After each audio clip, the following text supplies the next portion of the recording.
It wouldn't be the first time, but I am authentically late. It took me a little bit longer than I expected to get things set up. What's up? This is not the screen that you guys usually see. I was working on this as the countdown was going. This is going to be the thumbnail for my new stream segment that I'm going to upload to YouTube. Yeah, I'm pretty proud of it. Simple, but pretty well, I think it's going to be pretty good at appealing to the YouTube algorithm. Anyways, let's just that. So you're getting a window into how I edit my videos. You see, I have a folder. So this is a little bit off topic. I am going to start up Melee soon, but I want to save this so that my work doesn't get lost. When I'm editing video, I have a folder in the videos folder called video editing, and then in that folder, I have a folder for each segment that I am making, or that I have worked on. You can see here. And I actually don't delete them because they have valuable resources in them that I can use for later videos. So, let's just title this one thumbnail. And there we go. Now it is saved. Now I can exit out of this. Fantastic. Okay, so I'm going to do a debate review today. There was a debate recently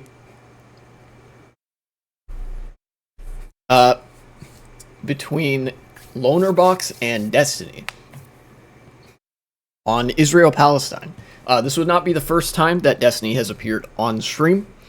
On my stream, in the form of a debater in a debate that I was reviewing. In fact, that was the last debate review I did. It was him versus Cenk. But this time, it's him and LonerBox. And I think this time... Oh, oops. No, what the get that out of here. I think this time I will end up agreeing with Destiny probably a bit less. That makes sense. What the where? Okay. Here's that window. Where is the... Okay, window capture, right? Is that what I am going for here? Let me open this up. I know there's like a very easy way to do like the picture-in-picture thing, but I think I would rather just have it in a main window here. This is from LonerBox's channel, LonerBox Live. There we go. Yeah, there we go. Okay. So you guys can see this now. I just have to... oh. Hold on. Not do that quite yet. I want to do the alt-click thing, right? That... Yes. Okay. So that brings it down to this level. I do this, right?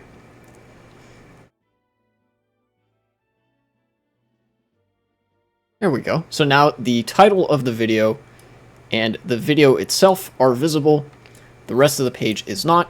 This doesn't really apply. It's just like a window into the window. If I scroll, it will also scroll. Let's have you down in the corner there. Hopefully that's small enough. Let's put it just above.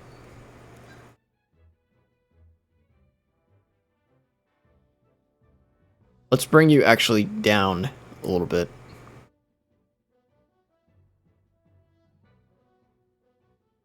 Let's bring you right above the capture card. Okay.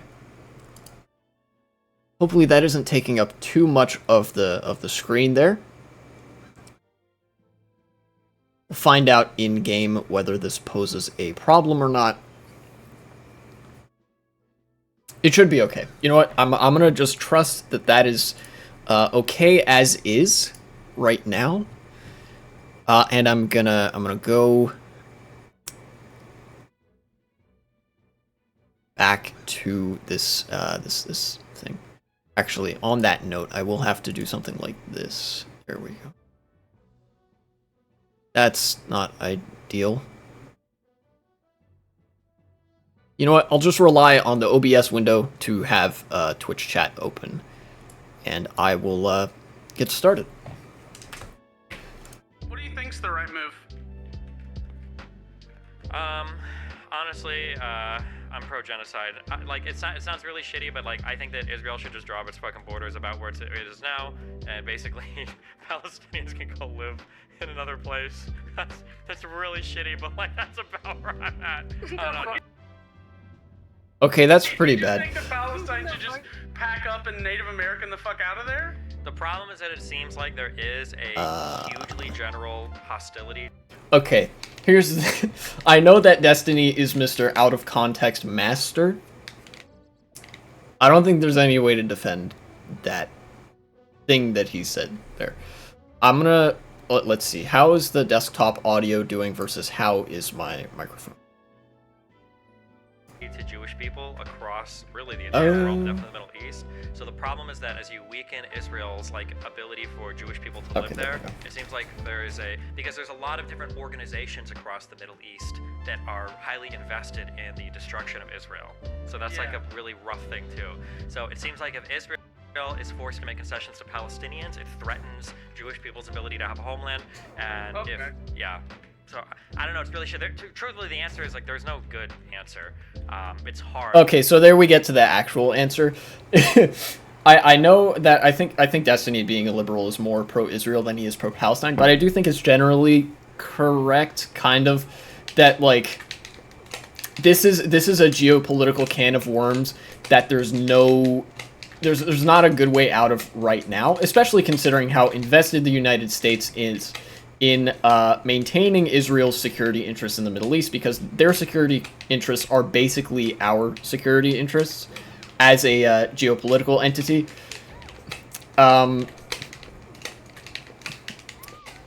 But at the same time, I think that the main... There's like two big reasons why the Middle East hates Israel. One is because they're Jewish, and that's inexcusable. But then two is because they are bulldozing Palestinians out of their land. They are... I mean, Destiny kind of acknowledges they are doing to the Palestinians basically what we did to the Native Americans. Evicting them from their homes, putting them in, like, re-education camps if they aren't outright just being, like, forcibly moved elsewhere.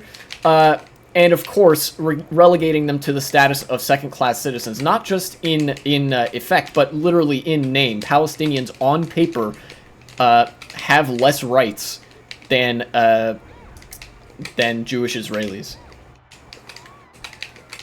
It's an ethno-state, and it's not good. Hard. Yeah, it's hard. It's a really, really complicated situation. It seems like appeasing either end basically means like kind of the destruction of the other end. If you give Jewish people what they want, Palestinians are essentially permanently cucked out of what they... Unironically, though, I would be okay with the destruction of the state of Israel insofar as it means that, like, you don't have the Israeli government anymore.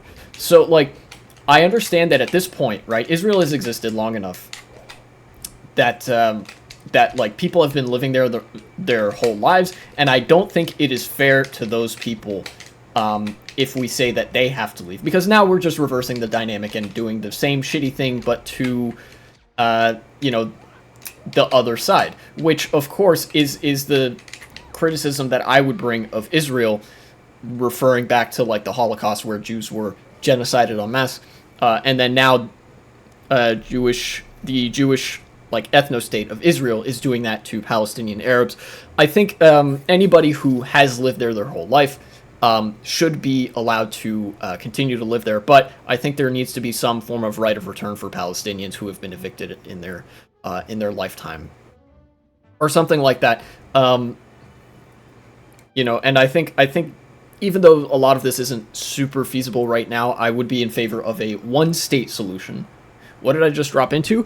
Hey, 1v3, what's up? I'm doing a debate review. This is LonerBox, British or Scottish political YouTuber, is a socialist, versus Destiny, an American political YouTuber, a liberal, on the issue of Israel-Palestine. And this is, the intro is Destiny, I think, on another debate panel talking about it. I realize I've taken up a lot of airtime where like the debate hasn't even officially begun yet, but I wanted to sort of establish my take on the Israel-Palestine situation so that I can say that it seems like although Destiny's being an edgelord here, he is trying to have a reasoned take, and I will probably agree with him on some things and disagree with him on other things, because he is to a degree politically literate. You know, I give him that much credit at the very least. They feel is their rightful homeland, and if you give Palestinians what they want, then probably a lot of Jewish people are going to die right now. But yeah, as he highlights there, it's obviously a very difficult situation. Here, I'm dragging in Rob too. You guys can both do this, okay? We can all do this at the same time. I'm just curious. Rob? I have no Who's strong Rob? position here, so maybe he has strong thoughts on this too. Is that okay? Yeah, sure. Okay. Yeah, hit me up. Wait, Rob, can you hear us? Yeah, I can hear you. Okay. Oh, Rob Noer. I remember back in the in the days of the like hippy dippy debate panel, whatever. Rob Noer is a American right wing YouTuber who is he's something. I don't know how crazy he is exactly, but you know he's had some pretty nutty takes. Yeah. Let's get going here. By the way, at 1v3, I did see in the Discord that you wanted to ask me a question. You can, feel free to do that at any time. There's no rush. This video is an hour long. I'm not going to get through it all on stream, regardless of how fast or slow I go. And so I would rather just take it at my own pace. I'll probably split this into 2 streams. Feelings about... Welcome back, by the way. It's been a while. I think a few days ago I said that I feel like the only solution to Israel-Palestine is Israel basically just slowly solidifying the hold on the territory they have, Palestinians basically just kind of being ass mad that they're slowly getting kicked out, and that more or less the borders that exist now, with maybe some exceptions to some parts of the West Bank that Israel doesn't care about, maybe slowly goes back to the Palestinians, but things like the Golan Heights and everything are never changing hands, and nobody around the world is going to enforce it, and we're just moving in that direction. Yeah, that's kind of my position. And then LonerBox had an issue with that, so... I think this is an unnecessarily doom and gloom political take from Destiny, and I think he's being overly conciliatory to what the Israeli government wants here. A lot of the Israeli territory is outside of the scope of what official legal documents say they are allowed to have. If I go to, let me open the other Opera window that I had here. If I go Israel-Palestine borders, over time? No, let's go to images. Yeah, here we go. Here's a good one. Let's go look at this. What is this from? PalestinePortal.org. This is a pro-Palestinian org, but this is an accurate representation of the sort of land that we're talking about here. This is the initial UN plan from 1947. This is the initial state of Israel as it was established, obligatory border war comment. This was never going to end well, but some version of either that or the 1967 borders are what legal documentation in various parts of like the UN and certain Western treaties and whatever acknowledge that this is Palestinian land, this stuff, and then this is Israeli land, and that's it. But as you can see here, 2005, this is actually, the situation's even worse now. You can see here, Palestine has basically been reduced to a bunch of disparate neighborhoods in the east and the Gaza Strip, which is the most densely populated strip of land on Earth. I think 5 million people live in the Gaza Strip alone. But Israel has shown a very clear disregard for international law and has been bulldozing through, sometimes literally destroying Palestinian homes, forcing Palestinian people out of their homes, and allowing Jewish settlers in by virtue of their ethnicity. This is not supposed to be an anti-Jewish thing in any way, but it is very clear that like a lot of the settlement here is strictly colonial in nature. Everybody, I think, knows the infamous video of a guy who was from New York and moved to Israel because he had the right in Israeli law to do so because he was Jewish, and just straight up walked onto a Palestinian family's land and kicked them out of their own home that they'd been living in for decades, and he lives there now. So that, that story extrapolated on a wide scale is what's happening here. I don't think that we should throw up our hands and say, well, there's nothing the international community can do. The international community created Israel. It could just as easily rein it in. And to a certain extent, I would say destroy it. That sounds very violent to say, but I think that, this kind of situation is not tenable for the people on the ground there. And funnily enough, the Israeli people are actually starting to look at it this way as well. When when you're on the ground and you have a sense of human empathy, you start to empathize with people that are being kicked out of their homes and removed off of their land. So that's where I'm at, and I don't think Destiny is being appropriately... I don't think he's appropriately considering that Palestinians need a home too. And a lot of Israelis already had a home, and they simply moved to Israel to make other people vacate theirs. And of course, the whole situation is mired with anti-Semitism too. The entire reason that Israel was created to begin with is because no country wanted to actually commit to being a safe haven for Jewish people. Anyways. Sorry. Many diatribes aside, So debate time. When I heard you say that, because I rewatched the VOD before I joined in, and it did sound like you were kind of saying that you were asked what should happen, and I think you described it yourself as like having like a radicalized position. It felt like when I was speaking to you about it in the moment that you kind of moved on to this just seems like the most likely thing.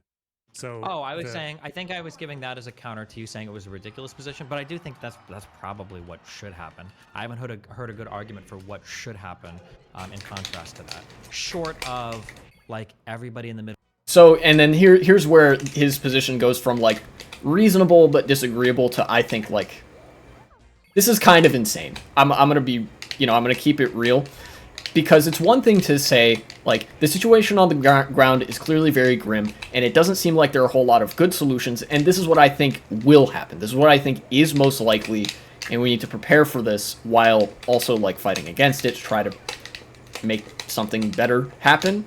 But it's another thing entirely to now, as Destiny say, this is what I think is most likely to happen, and furthermore, I think it should happen. Middle East fucking chills the fuck out. Like, if there wasn't such a threat to Jewish people in the Middle East, I think I would be like, okay, they need to probably give some of this land back, or all of it. So if there's such a threat to Jewish people in the Middle East, why did the UN create Israel in the Middle East? We need Israel too. That's what we need. Regardless, I think he misses out on the fact that I'm sure he's going to talk about the Middle Eastern aggression towards Israel, which is all but gone now because Israel has the Iron Dome. There is basically nothing that the Middle East could do, nor could they ever do, to pose a legitimate threat to the existence of the state of Israel. Israel is an ally of the United States. The United States has nukes. Nobody will mess with the United States. Nobody would dare to mess with the United States because of the kind of power that we hold on the international stage and our willingness to use that power in favor of Israel. And furthermore, Israel could just block any missile attack that is incoming. Not with perfect efficacy, but, And need I mention also the 6 Days War, actually the two wars that Israel fought in the 1940s and then again in the 1960s, where they invaded their neighbors. I forget if they did that once or twice, but there were two wars where Israel basically uncontested won the entire war and exacted massive territorial gains from their neighbors, which the United States actually had to then come in and say, no, you can't just annex land from your neighbors. Even we don't think that's gonna fly. And then Israel had to give that land back. When I think about Israel and Palestine, it looks from my perspective like if Israel sees Palestine like a too big virus, they thought they could defeat it quickly, but just can't do it quickly yet, and Israel feels like a real underdog. With the nuclear bombs and the army they have in comparison to their size and neighbors. I see what you're saying, but what you described, the Israel's nuclear presence and whatnot is exactly why that I think Destiny's argument is insane here. Nobody in the Middle East could pose a significant threat to Israel while they have the Iron Dome and the allyship of the United States. But I might not be interpreting this entirely correctly. And of course, part of the problem is that they see Palestine like a virus. They see it like a disease rather than a nation or community of people that are living there, or a tribe or whatever. Pull this line back and then kind of like work out some solutions. But yeah, go. Yeah. Okay. So just to be clear, like the reason I called the position ridiculous, or I think the word was retarded, but I think the reason I said that was because it was the should statement, because I don't really know how you could advocate for this position of like which basically necessitates either ethnically cleansing or genociding like millions of people. Does ethnically genocide or does genocide or ethnic cleansing, is that necessitated if we're just talking about expulsion, or well, expulsion is ethnic. Yes, this is okay. This is Destiny misunderstanding the definition of genocide. Forced expulsion of an entire group of people is genocide. You know, when we talk about genocides like the Armenian genocide and the Native American genocide, some of the genocide was not necessarily carried out just in the form of killings. A lot of it was in the form of people being forced to leave their homes. That already counts as a genocide.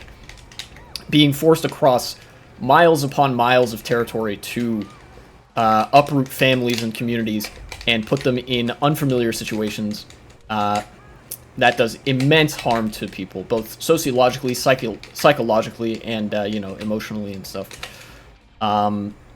Which is why it's actually part of the UN definition of what constitutes a genocide. One of the criteria is the forced expulsion or removal of people from a certain area. Or whatever. It would be a part. It might be. I'm just making sure. When I hear ethnic cleansing, I think of like killing fields, like murdering and everything. But you mean ethnic cleansing could just be like mass deportation of people, right? Yeah. Okay, sure. What do you mean by genocide? Genocide's like when you deliberately kill them, like wipe them out, right? Well, so you're saying it would lead to ethnic cleansing and genocide? One or the other would be necessary. Or the other, okay. Right. I guess Rob Noor is moderating this debate.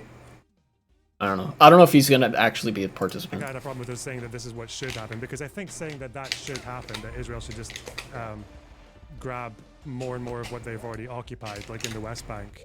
To me, I think it's a horrible position for the Palestinians to advocate for, but it's also actually, I think, even a little bit self-destructive to Israel, because it's a massive gamble, especially if you're like a pro-Israel person, because as soon as you start doing that, as soon as you start annexing, realistically, you're not deporting millions of people like anytime soon. And they're going to demand voting rights. And internationally, voting rights is a very difficult thing to argue against. And if they get the voting rights, then Israelis will quickly become either a minority or not big enough for like a big majority, that the whole Jewish state, like Zionist dream, dies with it. So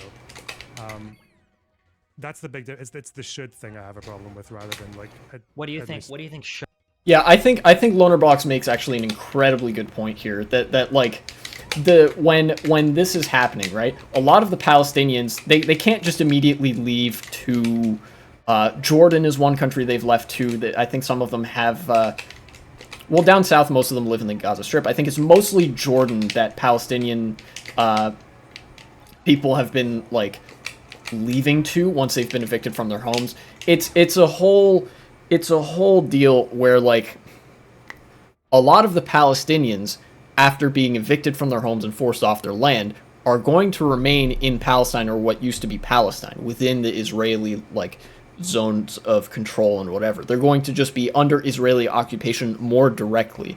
And this is where you get a lot of people in what have been described as open air prisons, which tread dangerously close to concentration camp territory. It certainly isn't yet to the degree of like the British Empire, where they had them doing forced labor in there. But on its own, that's like really not good. And the fact that there's like this massive border wall as well that's staffed by Israeli military that's pointing a gun at them at all times is also really not good. They basically, the more the genocide progresses, the more evident it is that it's going to just become a genocide. on the part of the Israeli government. And of course, I think eventually this is going to come to a head one way or another. Like LonerBox said, the whole like, well, making some concessions to enable Palestinian people to have rights within Israel, that's eventually going to crescendo in the form of like a civil rights or voting rights debate, which is going to be a very touchy subject internationally. And maybe then you get some action out of the international community. I'm not entirely sure, but one thing's for sure is that even if we don't know 100% what could be done right now, there are certain stopgaps that can be taken. Like the end goal is one thing. The intermediate policy objectives aren't clear, but there are some immediate things that we can do. Like Israel, stop invading Palestine and taking people's homes. Just stop. You don't need to do that. Yeah. Sorry, I went on for way too long again. I'm gonna try to happen. What is like your outline me like 3 scenarios above this, or just Scale one, back I guess, on for it. what you think I'll should happen. give you 2. So Oh, here we go. one is that we go with what is still kind of an international consensus that doesn't get enforced, which is stop the expansion of settlements, try and pull back on the ones that at least Israel considers pre-watched. illegal, like the outposts. How did I call it? And Wait. then- I want to bring up. Stop it. Yeah, stop it. Get some help. Stop evicting Palestinian people. Very true. Because I'm gonna just geographically. Okay, when we talk about where all the settlements are these settlements that are typically like right outside Jerusalem, like to the east, or are these settlements that are more like to the north or south, like east of Tel Aviv, or where are like the settlements that people fight over all the time? They're all scattered throughout the West Bank. It's like Area C. If you look up a map of areas A, B, and C in the West Bank, they're all in Area C. Pretty much. You said Area most of them C. are in Area C? That map is probably not going to show you Area C. Yeah. I'm just... Oh, why did I do that? Man, this is... What am I looking at? Is this the Gaza Strip, this little white thing here? I'll maybe find you on that kind of. But what the fuck is that one? Oh shit, let me find you. How are we getting 3-dimensional cross-sectional analysis maps? So I feel like I'm looking at a biology class slide. Just Google Area C map and go to images, like the top fucking 10 Area or C Area map. C. Okay, damn, don't do this whole Okay. Area C map. Okay, so is it the red thing? No, wait. I'm sorry, hold on. Your stream's a bit Area delayed. C is blue and light blue. East Jerusalem is in red. Yeah, that's Okay. the one, yeah. Wait, so there are hold on. So there are Israeli settlements all the way out here, I all think over most the of West them Bank. are in the western side. Okay. Yeah. But if you can look at if you look up Israel settlements map, yeah, they are, but they go all the way through as well and into the east. Yeah. There's Some of them are settlements actually all near over the Jordan fucking River. place. It's kind of crazy.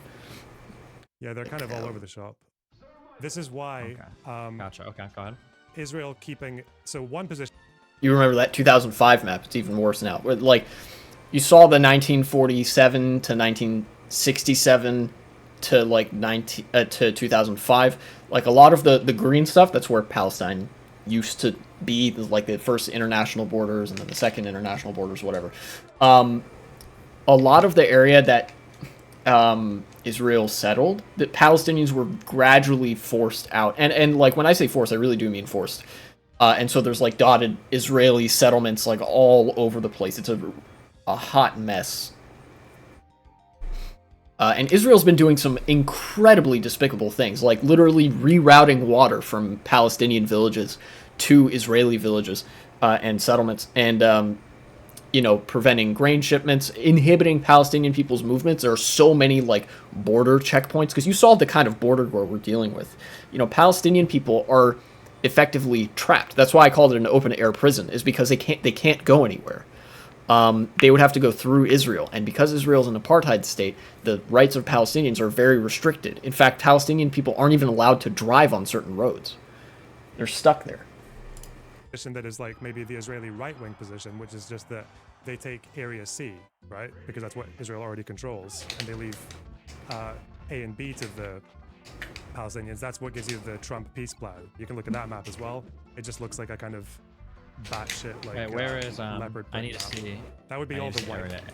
places being Palestinian. Okay, that sounds like a clusterfuck. All right. Yeah.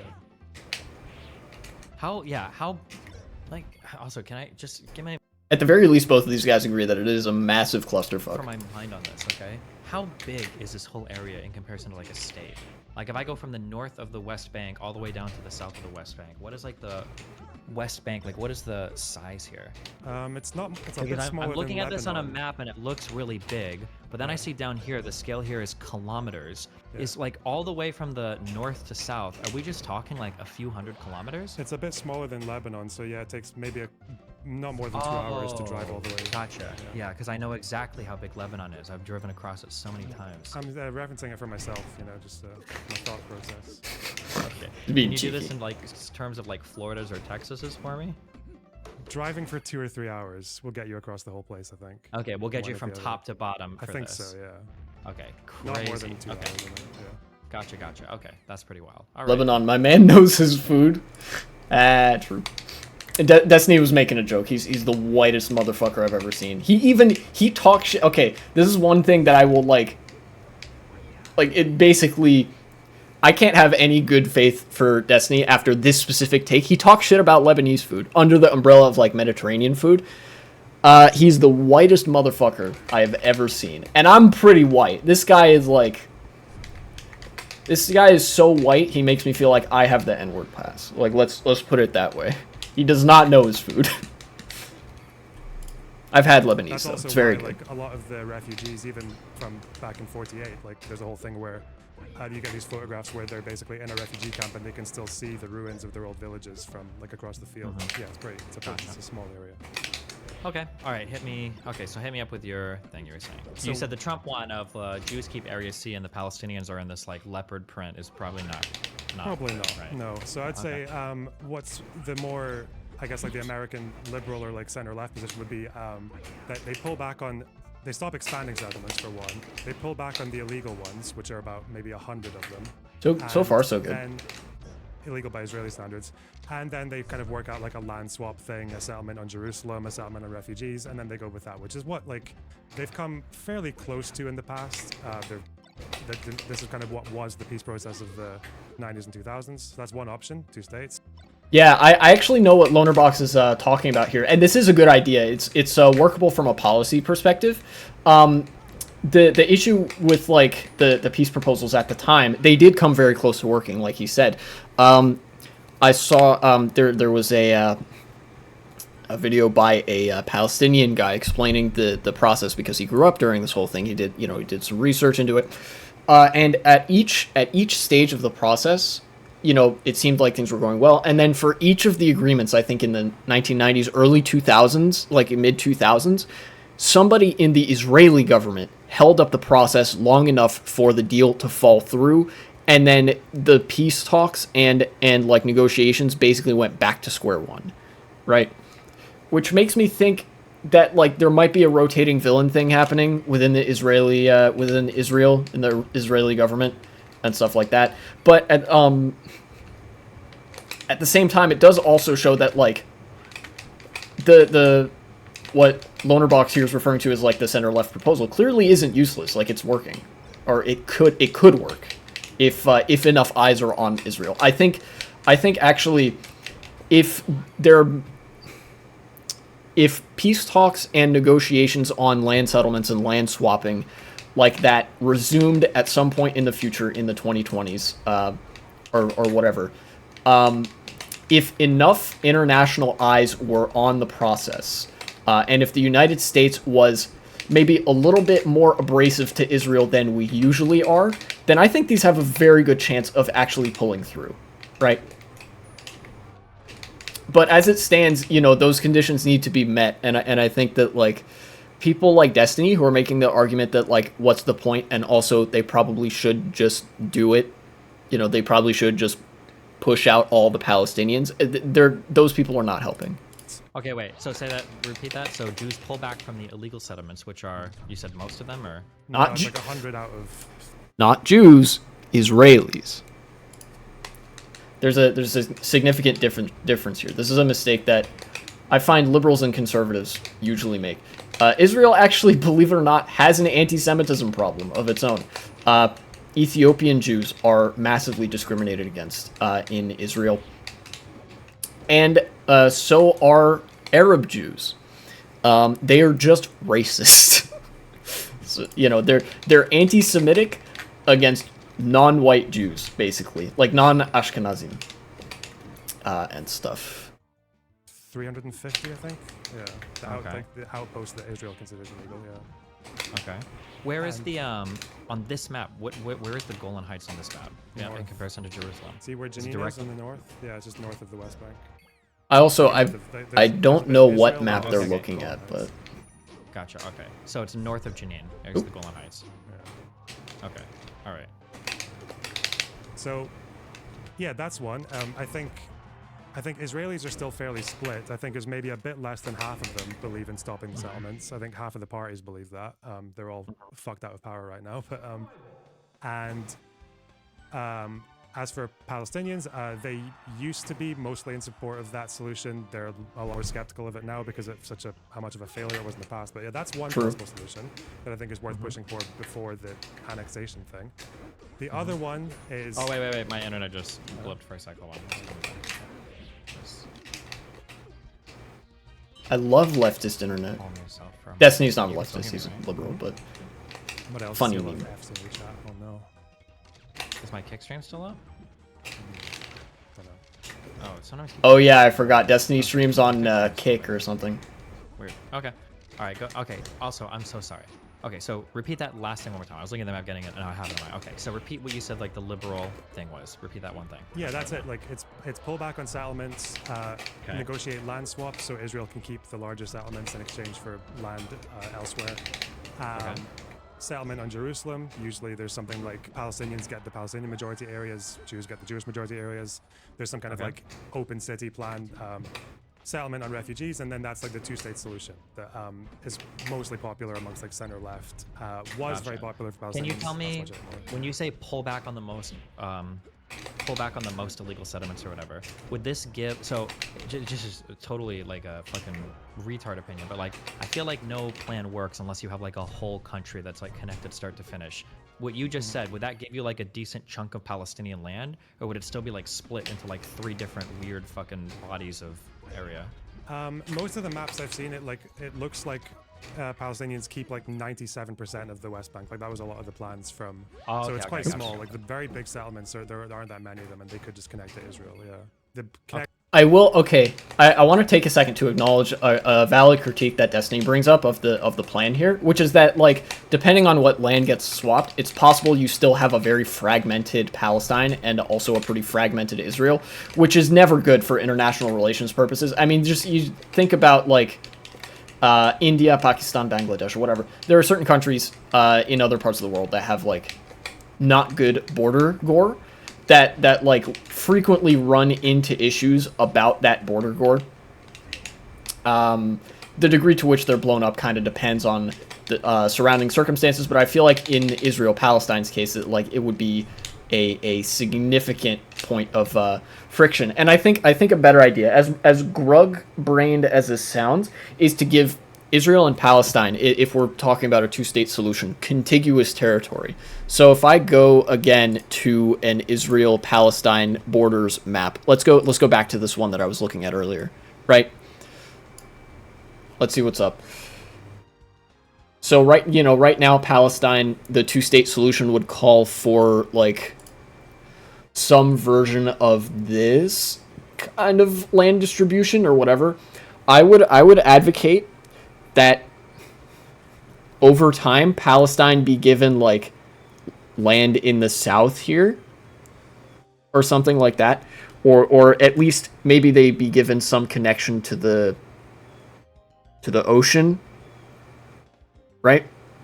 Because right now this is landlocked, and I know airports exist, but I don't know. It's a difficult thing. And of course, I did also want to mention that sea borders need to be negotiated as well, because right now what's one of the biggest problems is it doesn't show on this map of borders, but Israel controls all of the water off the coast. This is all Israeli waters. Palestine even though they have a seaport in the Gaza Strip, they're stuck. They can't do shipping. They have to get Israeli permission to run ships through here. But yeah, ultimately, I think that like there needs to be some concerted effort to make sure that the lands of Palestine and Israel aren't like super fragmented. If the two-state solution is going to work, you know. Hey, you know what? It might even be a better idea, since historically there have been a lot of Palestinian settlements in the north. It might be worth a try to give Palestine like some land up here to connect this to the ocean there, and then that way you kind of avoid the problem of a landlocked chunk of territory. Right? I mean, I'm drawing lines in my head here that obviously aren't based off of a whole lot of research, but I think it would be a bad idea, at the very least, to leave this issue unaddressed. I think that would just lead us eventually back to the same problem we have now, where there are frequent border conflicts and Israel like basically shoving Palestine around about like, hey, you're holding onto our land, even though like there's like enclaves within enclaves or whatever. Because when I look at this, But apart from that, I don't think I agree with Destiny, because I have a feeling that he might be bringing up this critique just to refute LonerBox's proposal of like what the peace plan should be. And I think above all, even if that doesn't get addressed, which I think it should, that like the issue of the border war and fragmentation of the two countries, even if that doesn't get addressed, I think it is still worth it to pursue the two-state solution where we prioritize just stopping Israel from creating additional settlements and sort of gotcha. When I look at this area C map, simmer down saying that most of these blue and light blue occupation areas have Jewish settlers in them? Yeah. Okay, gotcha. Okay, so that you'd be pulling back quite a bit. Is it, just curious, when we talk about Jewish settlers, are they mostly a certain type of Jew? Like, are these like Orthodox Jews, or are they just like hip young Jews, or like is there like a particular type of Jews, or a lot of working class Jews? It's much cheaper to, not really work, but like it's cheaper to live in settlements. So people with families, but also the illegal settlements, like the ones that Israel considers legal, they are there because they are religious nutcases who think it's their fucking homeland. Like that's the only reason they're there. Yeah. And so they most have people fucking tents and like portable boxes and shit. Yeah. Sorry to interject the flow of this, but I'm gonna back out until you're ready to talk, Destiny. I don't want to be rude. I don't really have anything to add to this. So. Yeah, you're fine. I'll message Oh, okay. you. Sorry. Okay. No problem. Okay. I guess Rob was just there to kind of hang out for a bit. Go ahead. Okay. Okay. Man to man. Where were we?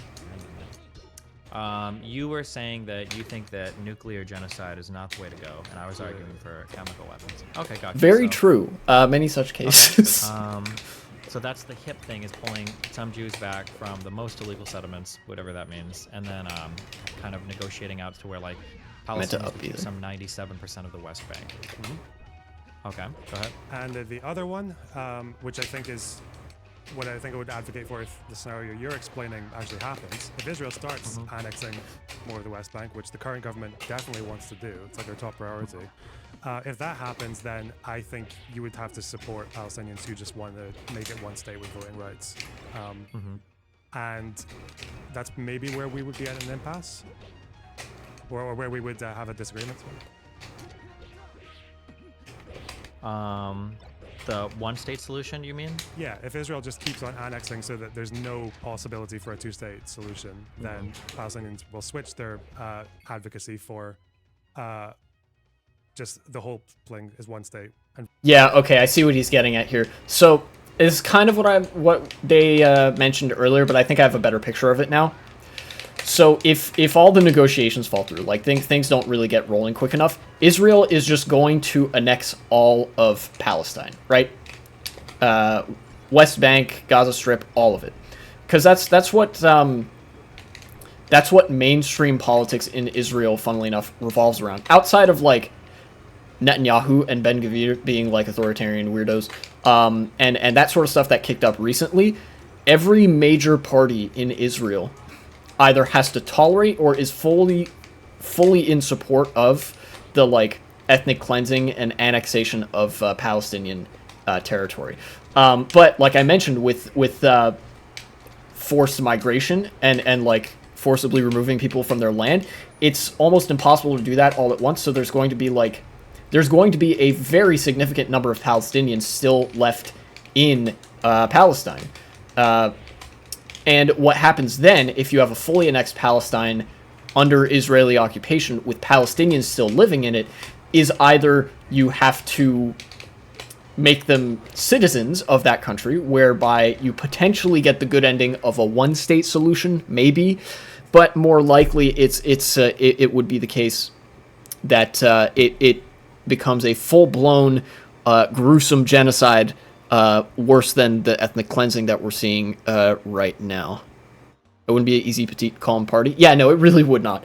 And I think, regardless of what does happen, it's very clear that the current Israeli government wants the outcome to be they annex all of Palestine, and then they do whatever they end up doing to Palestinians, which I could assure you would not be giving them voting rights and representation. Yeah, one state. I don't think anybody genuinely wants a. Well, Palestinians might, but I don't think Israel wants a one-state solution, right? Oh no, Israel they definitely do, but does. they want one where Palestinians can't vote. That's like the far right. Yeah, Israel, Okay, so that's the apartheid solution, right? Yeah. Huh. So, is there value? So outside of the Golan Heights, and I think that Sinai shit was given back to Egypt, right? Is there any value in the West Bank? Like, Oh, finally, they pulled up the map that they were looking at. Nice. Now we can actually see. is land? There's a lot of economic development happens there. It's like I think it's still quite fertile soil, and most of the economic activity that's quite important there is in like agriculture stuff. I think is Area C. So, yeah. Okay, gotcha.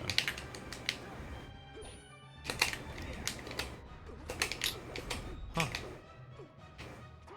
So there was a question you asked Yeah, me. I'm aware that Golan Heights aren't part of the West Bank. I know. I was just curious if, yeah. And technically, they stole that from Syria, I think, during the Six-Day War. So that wouldn't even be on the table to get back to Palestinians, I imagine. No, that's a whole. Although I think story. Syria probably still wants that back, but. Oh, right, yeah. That's right. I guess I should have mentioned Israel did give most of the territory back after the 6 Days War. They didn't give all of it back. I think Israel still holds some territory that used to belong to Lebanon, and they hold some that used to belong to Syria, and then also like a little bit that used to belong to Jordan. It's not much, but it's enough to make it a major point of friction in Middle East politics. Oh no, where was I? Hold on. Say that Where's the point where they pull up the map? Here it is. Okay. most of the economic activity that's quite important there is in like agriculture stuff. I think is Area C. So, yeah. Okay, gotcha.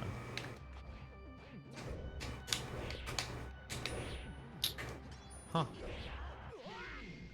So there was a question. Yeah, they stole that from Syria, I think, during the 6 Day. Syria probably still wants that back, but.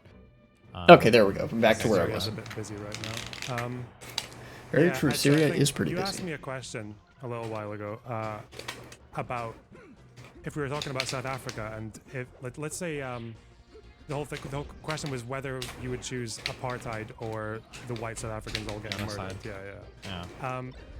I don't really think that binary really exists. So even if we say like tomorrow, all the white Boer farmers in South Africa just get murdered. Let's say that happens. Which is bad, by the way. I don't would you support then this. say that ending apartheid was a bad decision, the wrong decision? Yeah, I don't know. This should be an easy no. Ending apartheid was good. It doesn't matter what, what kind of like unforeseeable consequences came afterwards. Because it is the case that white people in South Africa still hold a disproportionate amount of wealth relative to black people.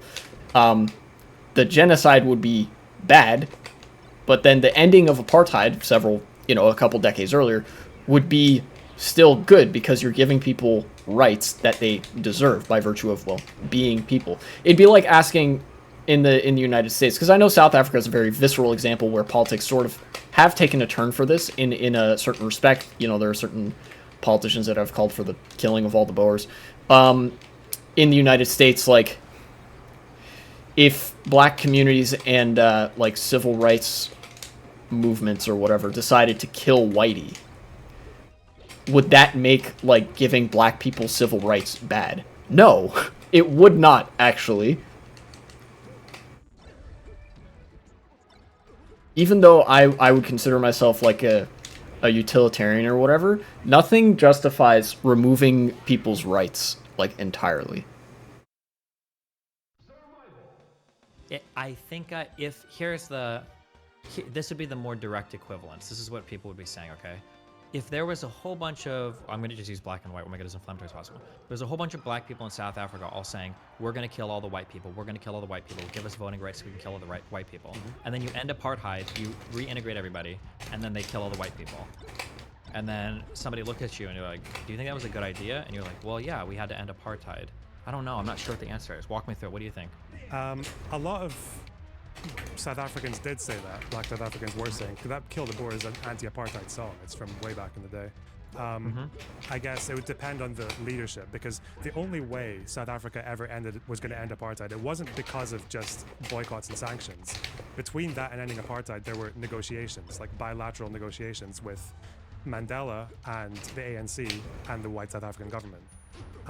So the leadership of the black South Africans had to convince the white people that they did have a future in South Africa, that there wouldn't be massive repercussions, and the white people were only going to keep those negotiations going if they had assurances that that wouldn't happen, right? So that there would be property protections. That was one thing that Mandela did. That's why the Boer farmers are not all getting their fucking farms taken away from them. Other basic constitutional protections, because they're like technically a statistical minority. So that would depend. Obviously, if the Palestinian leadership was saying, we want one state so we can throw the Israelis in. Poor Palestinian people having 10 times less GDP per capita. Like, I remember that Israel gets their income from diamonds. Like, knowing the numbers and stuff, it feels as if the USA would invade the Netherlands. Is exaggerated, but still. Yeah, I totally get where you're coming from. Yeah, Israel has such a... such economic leverage behind them where Palestine doesn't. I don't even know the respective populations of the two countries. In fact, I should probably look that up. Hold on. Israel population. About 9 million. And then Palestine is a little bit less than 5 million. But yeah, so Israel obviously holds a very disproportionate amount of geopolitical power and economic power relative to Palestine. Because Israel has, like, they have farming, they have, like you said, the, gemstones and stuff like that. They have, I'm pretty sure they have salt mining too. They have, like, my man doesn't know his basic population. Yeah, what can I say? I'm American. They have arms manufacturing. That's one thing that Israel is in the business of. I imagine that makes them some money as well. They have, like, I'm pretty sure they have, like, technological firms too. They have a lot of industry that you would associate with, like, a developed country. Palestine doesn't have any of that, in part because, like I mentioned earlier, Israel is taking natural resources from Palestine to use for their industry. Like water. And water's pretty essential if you want to do anything. Into the sea, that would be probably have to get against that, but I would imagine if they're going to have a leader that needs some level of American backing or international backing, then they're not going to be saying that. Yeah. Because isn't this essentially the arguments that Jews give? And it's not even like that ridiculous. Like, people in Iran, I think, right, do want to see Israel fall. They have an international fuck body, right? The IRGC that is... The fact that you're talking about this much politics, you're giving off more and more of American vibes. Is that so? Murder Jewish people, I believe, by sending in international support to people like Hezbollah or Hamas, especially in the Gaza Strip. And for a lot of these people, I think they literally are like death to all Jews. We want to kill all Jews, death to all Jews. So I feel like that's when I look at, like, the conflict in this region, the issue is like it's not even really the Palestinians, not even what we're really talking. No. This is okay. The reason I got set off at this is because obviously I should acknowledge there is anti-Semitism in Palestine by virtue of, well, their neighbor state being majority Jewish and having done horrible things to them. Obviously, a lot of people are going to draw that connection, as erroneous as it might be. It is not the case, at least from interviews that I've seen, from data that I've seen. it is not the case that Palestinians hate every Jewish person, or like hate Jewish people as a group. They hate Israel. And a lot of them, their first concern is not, we're going to kill Jewish people. Their situation is so desperate. Their first concern is, do I have a roof over my head, and I'm going to be able to feed my family, right? The talking points about Iran and Hamas and the like international espionage or whatever, like, oh, actually the Palestinian rights movement has been infiltrated by Hamas and it's really a ploy by Iran to try to destabilize Israel. This is bullshit. And this is some shit that, like, I've been actually gaslit with this by people that I knew personally who I knew didn't have the greatest takes, but, like, I trusted them and sat there and listened to them, right? I will not name names because I don't think that would be terribly, I don't think that would be appropriate. But I was talking with them, and they talked my ear off. They basically gave me a lecture of about like 1,000 years of historiography to justify genocide in the moment. And what did they say about contemporary politics? They said that the Palestinian advocacy for their rights was really being led by Hamas, and that's why Israel needs to oppress them, because they're actually being led by Hamas and being supported by Iran, which is anti-American, and so that's why they should be subjugated. And I actually consider that to be the moment where that was like such a big breach of trust that I now no longer want to talk to this person. Like, they might still hold a positive opinion of me, but I don't hold a positive opinion of them anymore. And as far as I'm concerned, we're not on speaking terms.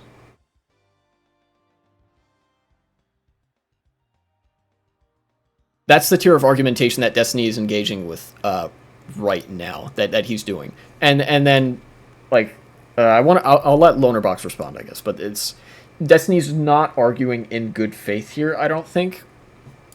About it feels like it's all of the other parties around them that have a high vest. Yeah, no, okay, yeah, like the what he's engaging in here, to condense it into a couple phrases, he's infantilizing the Palestinian people and depriving them of agency where they do and really should have agency. He's saying that, like, he's trying to delegitimize their movement by attributing it to other factors other than genuine, like, desire for representation and rights. Interest in seeing Israel destroyed, right? You've got Saddam Hussein lobbing Scud missiles over during the first Gulf War. Well, I didn't think he would bring up Saddam Hussein. Like that's enemies next level. Surrounding them. Yeah, what do you think? Yeah, talk me through it. So, Iran has been saying that since 1979. Hamas have been saying that since 87. Neither of these groups were especially popular amongst Palestinians until kind of mid to late 90s. Yeah, okay, there we go. What kept those groups at bay, especially Hamas, was the fact that Israel was engaging in negotiations. They had Rabin, who was started the Oslo Accords. There was some kind of like mutual recognition given between the Palestinian leaders and Israel. There was some kind of like path for peace on the table, and the international community seemed to be in support of it, like Clinton and all that. So I think whilst that was there, I think Hamas barely got like 15% of the vote, probably less. Yep. It was only after those negotiations failed, and then Hezbollah managed to kick out Israelis by not negotiating at all, then that Hamas just suddenly became the logical alternative. So the gambit here, we're basically gambling on the idea that, I don't want to use the word appeasement because that's so loaded, but we're not gambling on anything, first and foremost. It's important to mention that. This is basic sociology that Destiny is kind of, I would say, failing to understand, but I think he's more misrepresenting this here. The expansion of Israeli settlements in the West Bank has led to the majority of Palestinians to believe that Israel is not committed to reaching an agreement, but rather to a pursuit of establishing permanent control over this territory in order to provide that security. History, politics, American inventions, lack of geographical knowledge, and culture. Yeah, exactly. This is why that exact thing that you laid out is why I say that Destiny is misrepresenting what should be a very straightforward sociological phenomenon. The Israeli expansion has convinced Palestinians that, okay, Israel obviously isn't interested in diplomacy here. They're not interested in reading agreement, and that leads them to lose a lot of hope for the prospect of them having a country to live in that won't brutally oppress them like Israel is. So they turn to less savory actors that don't like Israel and maybe won't do the same things to them, actors like Iran and Hamas. He's reading it the other way around, where, oh, them going to Hamas and Israel and Iran is why Israel is doing this, or why Israel should be allowed to roll over them. In reality, Israel rolling over them and like foregoing any chance of negotiations is why Palestinians turn to Hamas and Iran in the first place. And as LonerBox mentions, they weren't even particularly fond of those groups until the occupation intensified and the like more settlements were established, more people were kicked out. But we're basically saying, like, okay, all these people are saying death to Israel, but the only reason they're doing it is because look. And absolutely, I do think it belies a certain like, I don't know, a degree of, like, arrogance. I don't want to do the whole, like, oh, you're American, you can't have an opinion on this, because I obviously don't believe that. But, like, I don't know. If Destiny has any degree of empathy, like, I'm a firm believer that, like, him having such a callous opinion does have to do with the fact that he doesn't live in proximity to this, right? And that he like hasn't been on the ground. Granted, I haven't either, but what I am saying is that him being on the ground in Palestine, in Israel, if he were to live there for X amount of time, he would change his opinion very quickly. But that's if he has the amount of empathy that I think could be attributed to him and why he cares about politics. I don't know. It's possible that he's just engaging in such bad faith that his opinion wouldn't be changed by seeing the suffering of hundreds of thousands, even millions of people. Look at Area C. Look at how aggressive Israel is in expanding into Palestinian territory, depriving Palestinians of human rights, of essentially running an apartheid state. If Israel would just hang on, he doesn't know the reasons of why the countries are fighting. This the thing his whole 1 hour stream is talking about. Somebody doesn't know the actual story about this. Pretty funny. The reason why what countries are fighting, the like.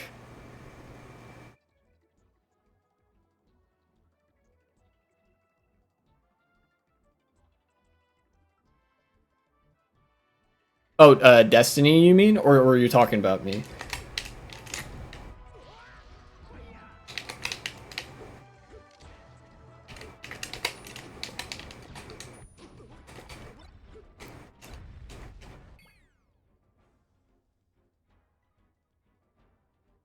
Oh, yeah, no, Destiny. Yeah, I think... just chill. Him? Yeah, okay.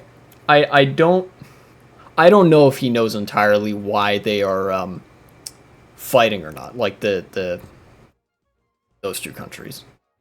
I'm not inside his head, and I think that, like, I think what I was alluding to with him not being on the ground and not understanding the situation fully is that, like, it's hard for people to understand suffering. It's hard for people to fully conceptualize it when it's not overtly presented to them. And I think Destiny just has some really ill-formed opinions on the matter. He might know why, like,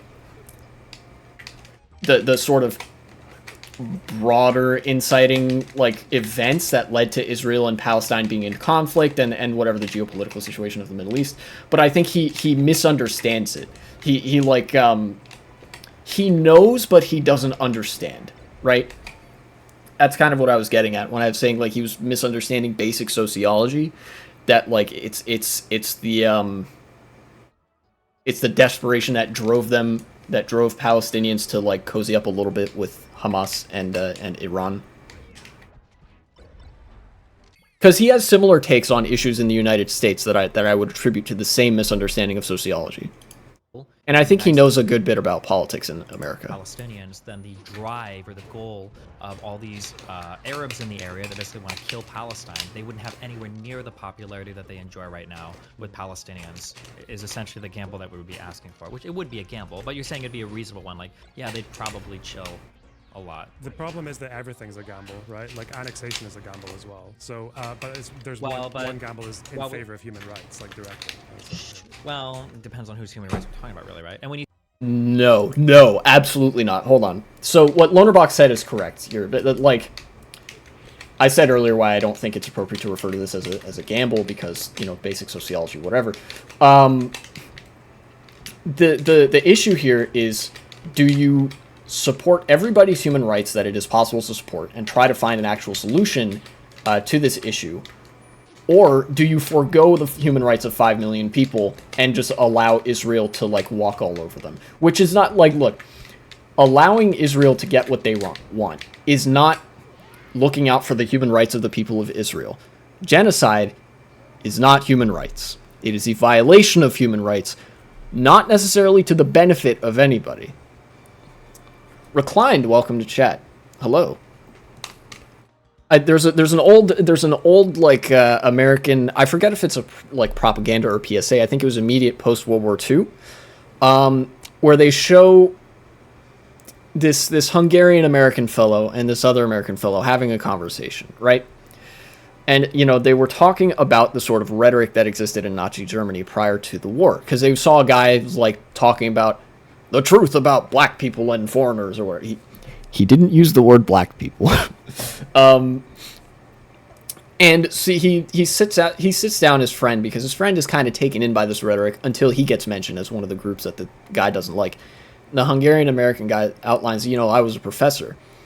And at the end of his whole spiel, he says, remember, when somebody's saying things like this, when somebody's advocating for like the wiping out an entire group, somebody's going to get something out of it. And it isn't going to be you. The Israeli citizens do not necessarily benefit from any of this. Like, the people in power, maybe, but I don't think we need to care about them, because their human rights are not under any sort of threat, regardless of what happens. You say that one side is a gamble. I'm sure that for Israel, they'd say, okay, well, we're going to go ahead and take the gamble where we have the most agency. And our ability to defend ourselves and fight other nations is we're going to gamble on ourselves, our military prowess and our intelligence and our allies, like the United States, rather than gambling that if we give these Arabs everything they want, that they're not going to try to destroy these Arabs.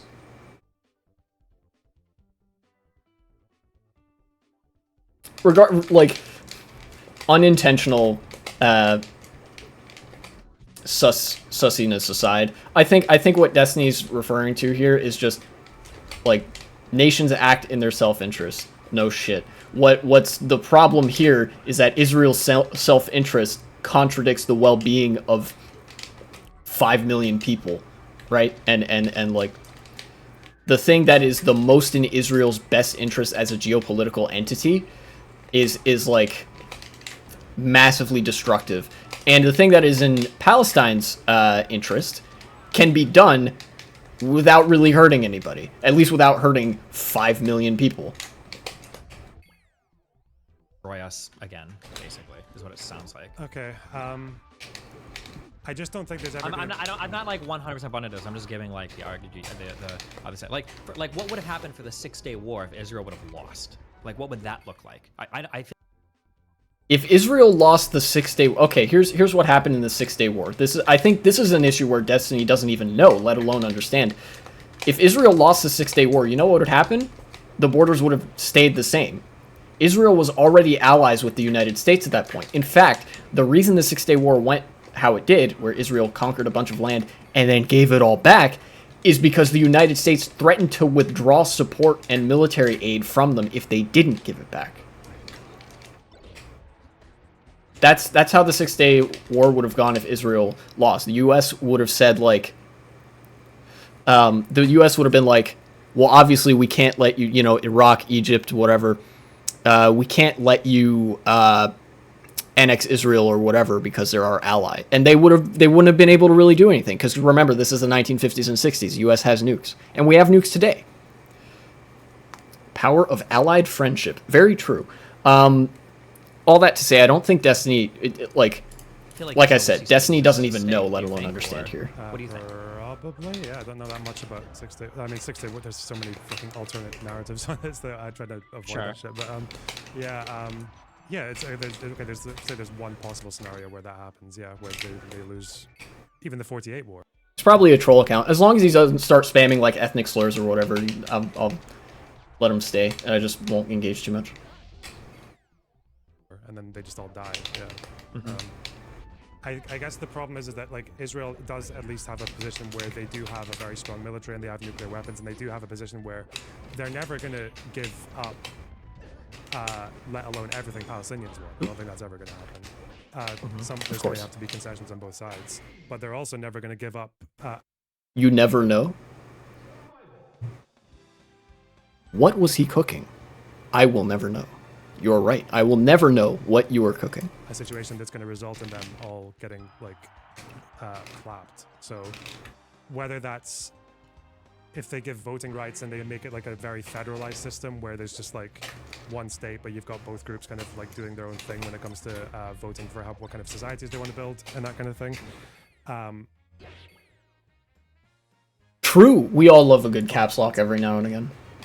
I don't think it's much of a gamble to say right now, which is why I kind of like to focus on just more immediate stuff, is that like right now it's just like ending the settlements. That's like the first, nothing can happen before that. Like there's no negotiations if settlements keep expanding. If that stops, that like opens a door and then you can see what happens. Sure. I think I agree. Yeah, I don't think I have anything to add. Lots of doors, some of which are really good for everybody, some of which are good for Palestinians, some of which are good for Israelis, potentially, right? Like, yeah, like that's like if they end the settlement. This is, I think, Destiny like trying to both sides it a little bit, which I don't think I agree with very much. Yeah, I'll let him keep going, but I don't know if I'm gonna agree. It feels like when conservatives in the United States are like, do we want to ban bump stocks or do red flag laws? Like, we would be okay with that, but we're scared that if we give that, we don't know what's next. And I feel like that's probably the concern for Israel, that like, well, if we stop the settlements, we start pulling back, like, what's next? Okay, they're like the slippery slope. This is a slippery slope fallacy Destiny is engaging in here, and the reason that we say it's a fallacy is because it's not real. the said it right when he left. Oh well. Oh, okay. I will miss him. In fact, I miss him already. First of all, the like, oh, if we ban bump stocks, then what? Never materialized because we banned bump stocks and then that's it. Maybe red flag laws. I would support red flag laws for sure, which just means like if you have a tendency towards self-harm or harming others, or if you're like domestically abusive, you aren't allowed to have a gun or whatever because you might use it to shoot somebody you know. You might use it as a lever of power in a personal relationship or whatever. You know, somebody could potentially get a court order to get your gun taken away. I support that because there's data to support the effectiveness of that policy. But with respect to the U.S. and Israel, that's even less real. You will never be forgotten. Always remember 7 Streety when I'll use caps lock. Dude, that's so true. I could actually. It'd be funny if I added a command that was just that guy's username and then it just says in like something in all caps lock or whatever. That'd be great. But yeah, like the slippery slope with Israel in this analogy that Destiny's making, which I don't think is the most apt analogy, but you know, you work with what you got, is even less real because in Israel's case, they have the United States behind them. That like the United States is very, very like dead set on looking out for its geopolitical interests, as are most countries, but the United States has more power than most countries.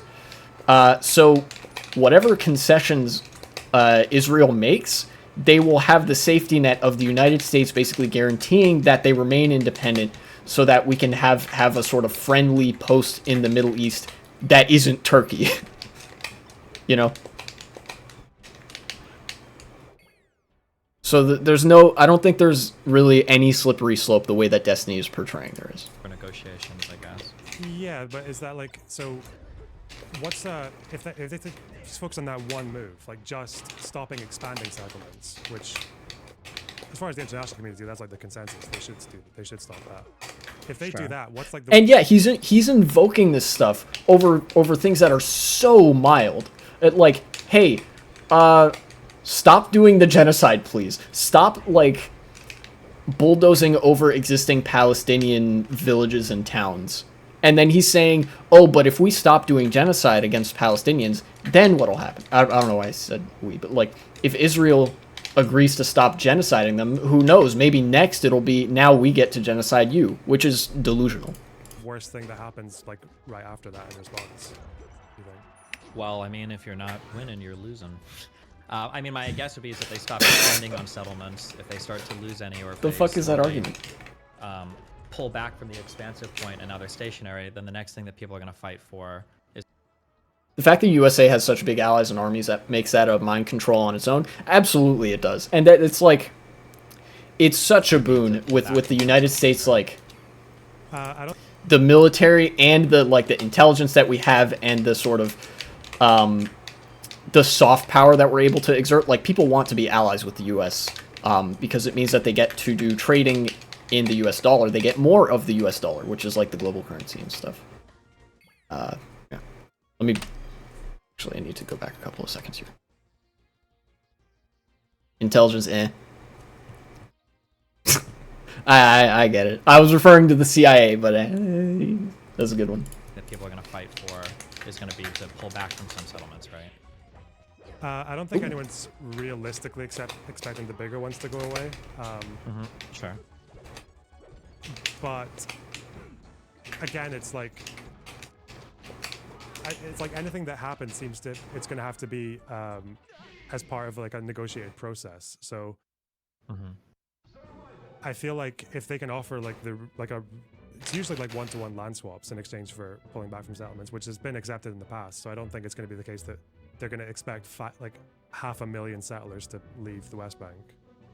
Especially, I don't think Israel's ever conceding to settlers leaving, because after what happened in Gaza, they're never doing that again. I agree. What happened in Gaza? That it became militarized and people They got got rid of or? the IDF took 8,000 settlers out, and it was pretty rough. I think some of those settlers to this day, quite a lot of them still don't have alternate housing, and it was like 15, 20 years ago. So yeah. Gotcha. Yeah, that's just. Yeah, there definitely does. This is even more specific than most political debates get with like Israel-Palestine, because how much of a mess it is. I think it does need to be like a step-by-step, okay, we make sure that we're doing land swaps so our people have somewhere to go, and then we pull out some settlers. And I think part of that process also does need to be the construction of additional housing, because obviously when you bring more people into Israel, and there's like Israeli settlers and whatever, they might be doing horrendous things. They might even be horrendous people, but they're still people, and they still need a place to live. And I wouldn't wish homelessness on anyone. So, yeah, probably something like the one-to-one land swaps, and then between that and pulling out a bunch of settlers, you build additional housing near certain urban centers or whatever for those settlers, and be like, okay, we'll have you relocated here if that's okay. And then, from there, maybe, you give them some stipends to enable them to move around if they want to move around more. Something like that. And then, wash, rinse, repeat until you have a system of borders and villages and settlements that looks good and that both sides are maybe not happy with, because this is politics, but at least, okay enough with to be like, all right, look, fine. And then that's, an uneasy two-state solution for now. They're not going to remove that many at once again. Okay. Damn. Well, I think maybe... Israel-Palestine is pretty rough, huh? Yeah. I think maybe the analogy you're going for sounds more like Rwanda. Do you know much about how that whole genocide took place? I know about Rwanda. The United States was involved in some conflict prior to that, I think in Northern Africa, and we did really poorly. And I think that people blamed that intervention later on us not intervening at all in Rwanda. That's the only thing I know about Rwanda. I barely know anything about it. Tell me. Really? What the fuck was it? Oh, probably Libya at some point. I don't fucking know. Somalia, something like that. I don't know what Destiny's referring to here, but I do know a little bit more about how the Rwandan genocide played out, because I read about it actually in an anthropology class. It was a very gruesome affair, and it was almost entirely down to the effects of, I believe it was Belgian colonialism in the region, where they separated the Hutus and Tutsis into ethnic castes as opposed to just tribes, right? And they gave basically the lighter skinned and smaller nosed, basically the black people that looked a little bit more white were the upper class, the second class citizens below the Belgians. And then the Hutus, the darker skinned black people with the bigger noses that look less white, were third class citizens. And that stoked a massive amount of ethnic hatred in Rwanda. So it's, so it's an example of a historically oppressive group basically becoming the victims. The Tutsis were a minority, but they were also the wealthy, like landowning oppressors. They were the monarchy when the Belgians and the Germans were colonizing Rwanda. The Tutsis had positions in the colonial government. Yeah, I guess when I said second class, I should have said more like 1.5 class, because they were basically on the level of the colonists in terms of the wealth that they controlled proportional to the Hutu. But yeah. There was a narrative, a very false narrative put out that Tutsis were actually like more northern Africans, so they were like racially superior and shit. So yeah, they had like every advantage possible. And the thing with when the occupation of Rwanda ended in the late 50s and early 60s, the result was that Hutus made up 80+% of the population, and as soon as they had democratic power, they used it to attack Tutsis, like straight away. Not even in the 90s. There was already Tutsis like fleeing or facing repercussions and all that shit. Yes, colonial. And then obviously in the 90s, the Hutus did the genocide, right? Yeah, average colonial. But I think again, if someone timeline, asks you, does that mean that ending colonial rule or bringing like equal rights in Rwanda?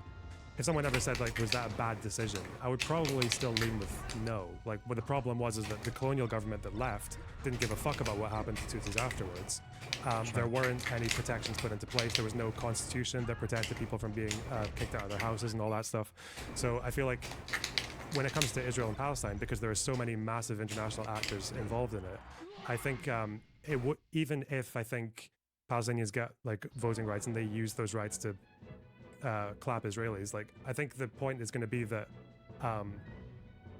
it won't be the fact that it won't be equality that did that. It'll be like the way it was actioned. Same with Rwanda or South Africa. Yeah. And I can understand the abstracted moral argument. I think I agree. But, I don't know if I have sure anything to add there. That the on the ground feelings are going to be a lot different, right? That, like, for instance, if I were to go to a casino and I were to bet my whole life savings on black and I win. Dude, I don't know what it is with like him acting, Destiny acting like this is such a gamble. It's not. Well, like we've seen this play out in both the better and worse forms of it. It's a like it's a pretty clearly informed policy choice. But I guess I'll let him continue. You can tell me all day about how. And although I will actually, before I let him continue, I will say that like arguing in any circumstance that people shouldn't have certain rights is pretty suspect, if you ask me, because the fact that people have rights is not a problem, right? And it is never the source of a problem. It's how like you manage protections from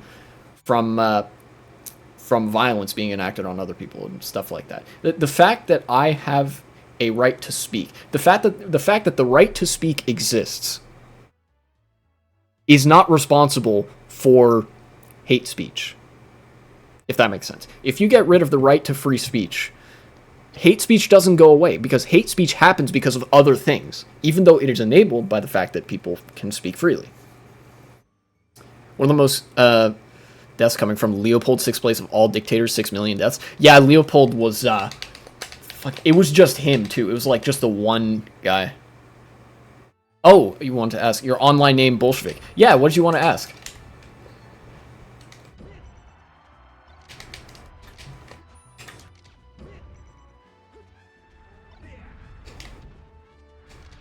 Why? Yeah, sure. I'm not actually a Bolshevik. In case you were curious, I am not a Bolshevik. I don't agree with them. But in high school, I actually dressed as a Bolshevik soldier for Halloween. I remember this is why my Twitch channel is named what it is. I made it back in high school. I dressed as a Bolshevik soldier. I had a trench coat and like dark green shirt and pants and some boots and some gloves. Very simple outfit. And I had a ushanka. And my sister helped. She did my makeup. She made it look like I had a bunch of soot and dirt and stuff on my face.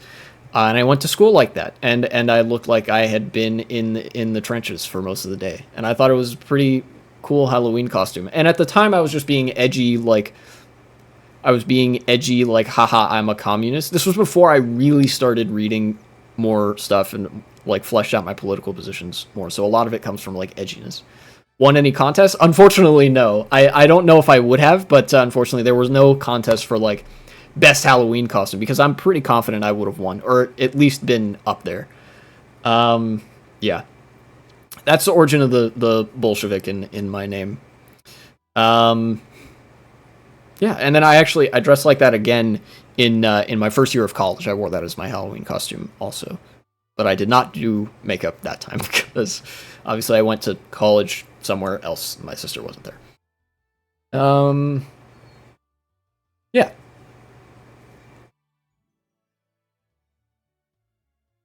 I don't think there's a whole lot else to it. I still kind of like the edginess. That's probably why I keep the tag around the Bolshevik before Y2K. How it was a bad bet, but emotionally it's probably not going to feel that way, right? Oops. Yeah, and if I were like, if I were to name myself more in line with my political beliefs, I would probably just put myself as like, I would probably just describe myself as like a socialist or a like anarchist or something like that. There's some pretty simple political labels that I would describe myself as. Bolshevik just sounds a little bit punchier and edgier. I think, I don't know. Yeah, on the ground, it's really hard to say, because you can even take what happens on the ground with Israel and Palestine. China will grow larger. What are you talking about? It's just a meme. There's a meme of like a guy saying China will grow larger or something like that. And I was thinking, I don't know what to do for the 120 follower count. I don't think I'm gonna do anything in particular. Usually I like to reserve that for bigger like benchmarks. So I'll just write for now some dumb meme about like China will grow larger. And then that's like my follower base. And even make really optimistic claims, because despite everything that's happened, is like there are still lots of intertwined communities, especially along the north of Israel and along the northwestern coast, where I have considered though that me having that and then like me also having Bolshevik in my tag may give some people the wrong impression that I'm more of like a tanky than I am, which is to say I'm not a tanky. You know, I've gotten into some disagreements with people on that stuff in the past, but you know, I don't know if I want to change it yet though. there are Arabs and Jews who live side by side with in relatively peaceful conditions, and this kind of happens in Jerusalem as well. So yeah, I don't know. I just think the Jerusalem famously known for lack of conflict between Jews and Arabs. Very true. What's going on in Al-Aqsa? Many such cases. Yeah, it's more that's maybe a less good example, but sure. But yeah, I know what you mean. Yeah, and I would still say that that's why I don't think you could I could ever take the position that we need to keep this group down, because on the off chance that they might fuck us back in the future.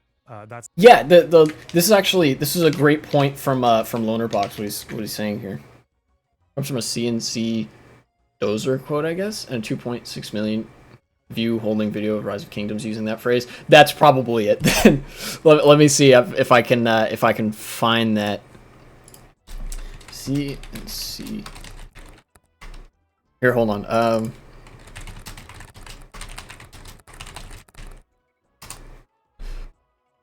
Yeah. China will grow larger. Yeah, it's that. It's exactly that thing that you said. It's great. I love it.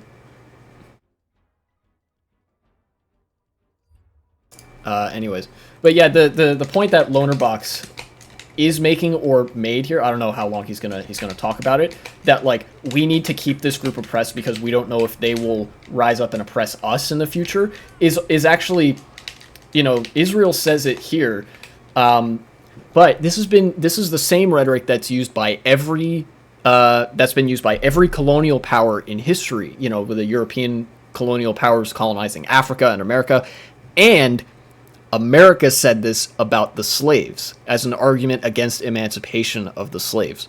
And I know that Destiny wouldn't argue that ending slavery was bad. Or if he did, it would be a really bad hill to die on. It's like the kind of position I find is that like the most untenable. Oops. Yeah, I guess I figure it just seems that like because of the unique kind of Jewish history, it seems like if there's any group of people that could make that argument, it would be Jewish people, right? They have like 15 different holidays where it's like some group of people try to genocide us and we lived and let's eat food. Like it feels like because of Jewish history, I could see them in particular being like, well, you know, we're gonna go ahead and trust our gut on this one. I mean, it is valid to bring up the history of Jews being like super oppressed, but I think the critical thing that again he's missing here is that Jewish people does not mean Israel. Jewish people means Jewish people.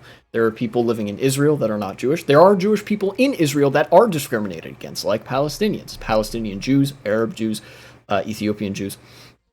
There are Jewish people living in other countries that are maybe in various states of oppression and whatnot, but certainly I think in the United States, despite the fact that like there are, you know, Jews are the social group that are subject to the most hate crimes proportionally out of any population because of how small they are, I think you could make a much better case that we should simply focus on inclusion of the inclusion of Jewish communities in the nations that they currently reside, rather than creating a Jewish ethno-state for all the Jewish people in the world. There are 16 million Jews. Really, that few? That's not a lot. Most in Israel, secondly, mostly in the USA. That makes sense. Let me actually look how many Jews live in the United States. I think it's like 5 million or something. 4 or 5 million. How many Jewish people are in the US? Alright, place your bets. Did I guess right? No, actually, 7.6 million Jewish people in the United States, accounting for 2.4% of the total US population. 4.9 million adults who identify as religiously Jewish. 1.2 million adults who identify as Jewish but with no religion. So that'd be like ethnically Jewish, I guess. And then 1.6 million Jewish children. Huh. I said 7 flat, to be sure. Yeah, so then you were closer than I was. I was thinking like, okay, so 4 or 5 million. But no, yeah. But yeah, I think it'd be a much better bet to ensure that like Jewish people have rights in secular countries, because remember that while there might be a demographic majority of certain religious groups in the US or in France or whatever, they are secular countries. They don't have a state religion. Israel, although they might not state it, they have a state preference for a certain religion. The state acts on behalf of what it views to be the true religion of Judaism, and frequently against the interests of communities that live in Israel that are Muslim. Not that that necessarily morally justifies it, or even empirically justifies it, but... Do you know the bloodline? Wait, so then he just kind of conceded the point there. He, like, Destiny brought that up, and then he's like, not that this morally or empirically justifies it, so I don't really know why he said that then. Bible baby joke from Middle Eastern Jews. Nope, tell me. It's a Middle Eastern Jewish joke about there's this like village, I think it's Syria or some shit, and they're like, oh no, fuck, like a baby's just been murdered, like they're gonna blame us because the baby was murdered for like some ritual, and they're gonna blame us, we're fucked, oh no. And then a few hours later they come back. I have a feeling they know that's the baby was actually Jewish.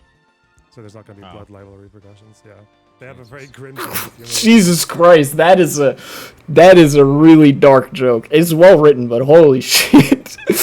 Oh no! Oh fuck! A baby was murdered. They're gonna blame the Jews and then expel us. Oh thank God, the baby was Jewish. We're not gonna get the blood libel shit this time. Oh my God, dude. But yeah, I don't know. I'm just thinking like if someone comes to you and says like, oh, what do you think should happen and all that. I feel like a much more reasonable response would just be, even if there's no obvious solution, I feel like you could just say something like, yeah, the settlement expansion should probably stop. Israel should probably try to go back to being a bit more of a democracy with the court system. Very true. Rather than saying what you said in that panel. which is Israel was- just continues expansions until Palestinians Yeah. are basically it's just gone. How many Palestinians are there? Is it a few million? Within It's like 5 Israel, million? Gaza and West Bank, it's like 6-7 million, and then Oh, okay. another 7 million in the diaspora. So What's the population? Jeez, that's a Diaspora lot. means around the world or just around the Middle East? around the world, but I think most of them are in the Middle East, like vast majority. Gotcha. Yeah. Are how many Jewish people are there? Israeli Jewish citizens? Is it a few 6-7 million. 7. Oof. I think So, there yeah. are slightly more Palestinians from the river to the sea right now than Israelis. They overtook them like a couple of years ago because they have a lot of babies over there. It sucks that the numbers don't work out in Israel. Like, I feel like if there were 500,000 Palestinians, I think you could just say one-state solution would be the best, and then figure it out from there. But Nah, it's like probably 50 to 48 right now. Palestinians. yeah, I know. Yeah, Yeah, I was actually I'm enjoying some popcorn right now. Nice. I love popcorn. I might get some after the stream. I was actually wondering why Destiny was bringing up numbers, but I kind of wanted to see where it went. I'm glad I didn't like try to impugn him for it right away or whatever, because I think it is valid to bring that up. Chilling after some busy weeks, you know? Yeah. Chilling is nice. It is certainly, you know, the case that like the situation is definitely like complicated by the fact that like Palestinians and Jewish people, as far as like population goes, in and around Israel, at like the Israel-Palestine area, is like pretty even, 52-48, like slightly more Palestinians. Whereas I think Destiny does bring up, I think rightly, that if there were like, if the number of Palestinians was very small compared to like Israelis, then this would be a much easier fix to just say, okay, one state solution and Palestinians have just as many rights as Israeli people. But you know, then it kind of ends up being like the old colonial dynamic, where there's obviously way more colonialized, like colonized people than there are of the like colonial power, and that's from a policy perspective, it certainly makes things a lot more complicated. Although morally speaking, I don't think it complicates the issue very much. I think the moral objective is still the same, that, you know, you want Palestinians to have rights because they're also people. yeah, the numbers make it a lot rougher. I don't know. Okay.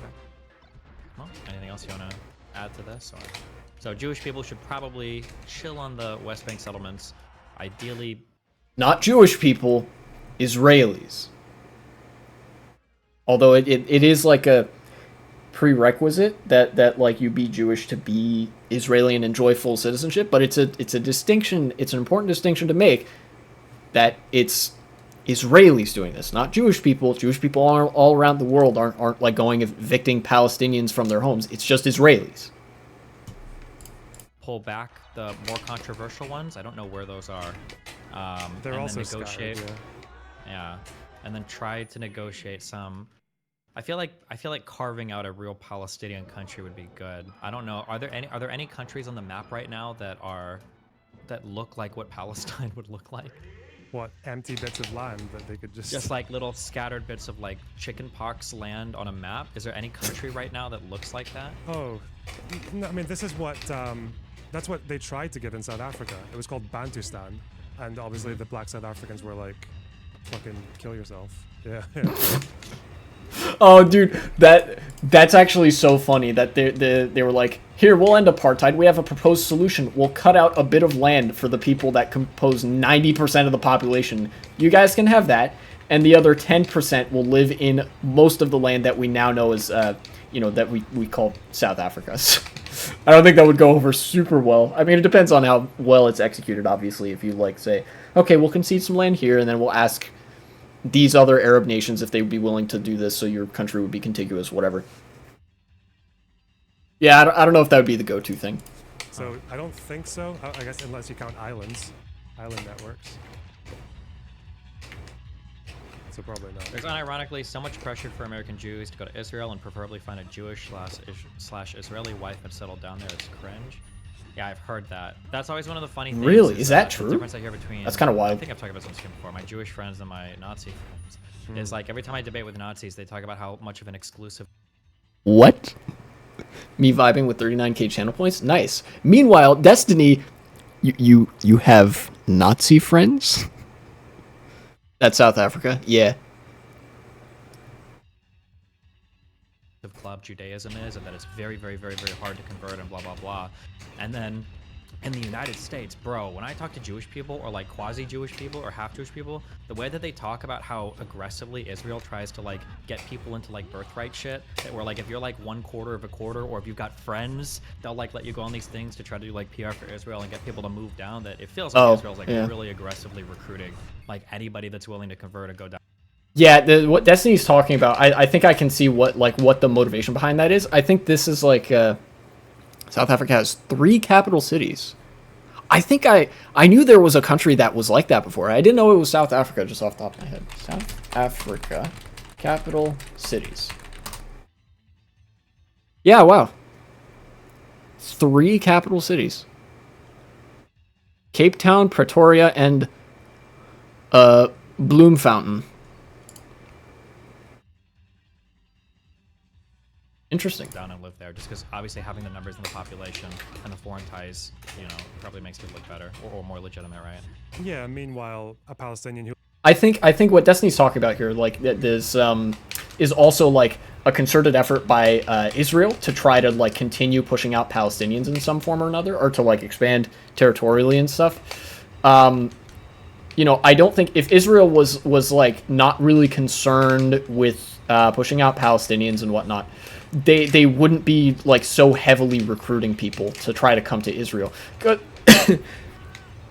Because, you know, like I mentioned, that some of a lot of the Israeli settlers that are pushing out Palestinians are not from Israel by birth or whatever, but they're from other countries and they're Jewish or whatever, so they get to come to Israel.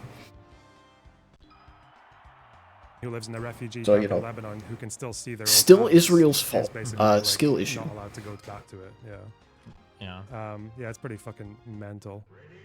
But yeah, that would be things as well, because I get one of the reasons Israel survives so well in Western politics is because they're considered the only democracy in the Middle East.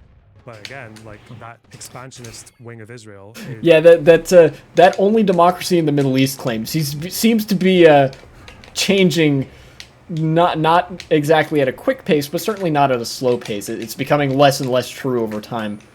I think at this point you could probably pretty safely say the only democracy in the Middle East is Rojava, and that's not even a state. That's just a like anarchist cutout in Syria, like an insurgent cutout in Syria, where things are more or less run democratically. Yeah. But, you know, I've talked about Israel sliding into dictatorship before. It's not good. Is gambling with that reputation as well, because they're also very anti-democratic. Yeah. Oh, there you go. You mentioned it. With the Supreme Court thing. What is the Supreme Court thing you're referring to specifically? Israeli Supreme Court is like their only checks and balance system, and they basically just got rid of it. Don't they have like the Knesset or whatever? Don't they have like a parliamentary? Yeah, but it's like so that's the parliament. Okay, so the in Israel, the parliament with a simple majority can overrule the Supreme Court, which means the Supreme Court doesn't exist anymore. Because its function is to like say, hey, you actually can't do this. But if they're saying that, that means that the Knesset passed the law, so they would just vote on it again, and then the Supreme Court's word means basically nothing. And right now, Netanyahu's party controls the Knesset, so no more checks and balances, really. There's no check and balance outside of that, other than they don't have 3 branches. They just have the Knesset and the Supreme Court, and the Supreme Court's basically just been completely defanged. Yeah. Sure. Having one branch would be bad. To be fair, I think don't most countries have like 2 kind of branches of government? I think the United States is relatively unique with all 3, aren't we? No, every country has 3. Every country doesn't have a presidency, but every country does have 3 branches of government, right? There's this is a little bit of political education. There's the executive, there's the judiciary, and there's the legislative, right? The legislative writes and passes the laws, or you know, it votes on the laws and whatever. The executive branch, this is actually what conservatives sometimes refer to as the deep state. This is headed sometimes by a president, sometimes by a prime minister, but usually an elected head of government in like a developed democracy, whatever. And this is where you have departments and ministries and whatever that deal more with like administrative stuff that isn't voted on, but rather it's done by like appointees and stuff. So like in France, the Ministry of the Interior even though actually no, France has a presidential system. What am I thinking of?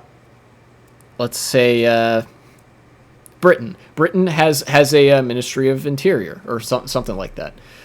That's part of the executive branch, even though they don't have a presidential system. But they don't have a presidency.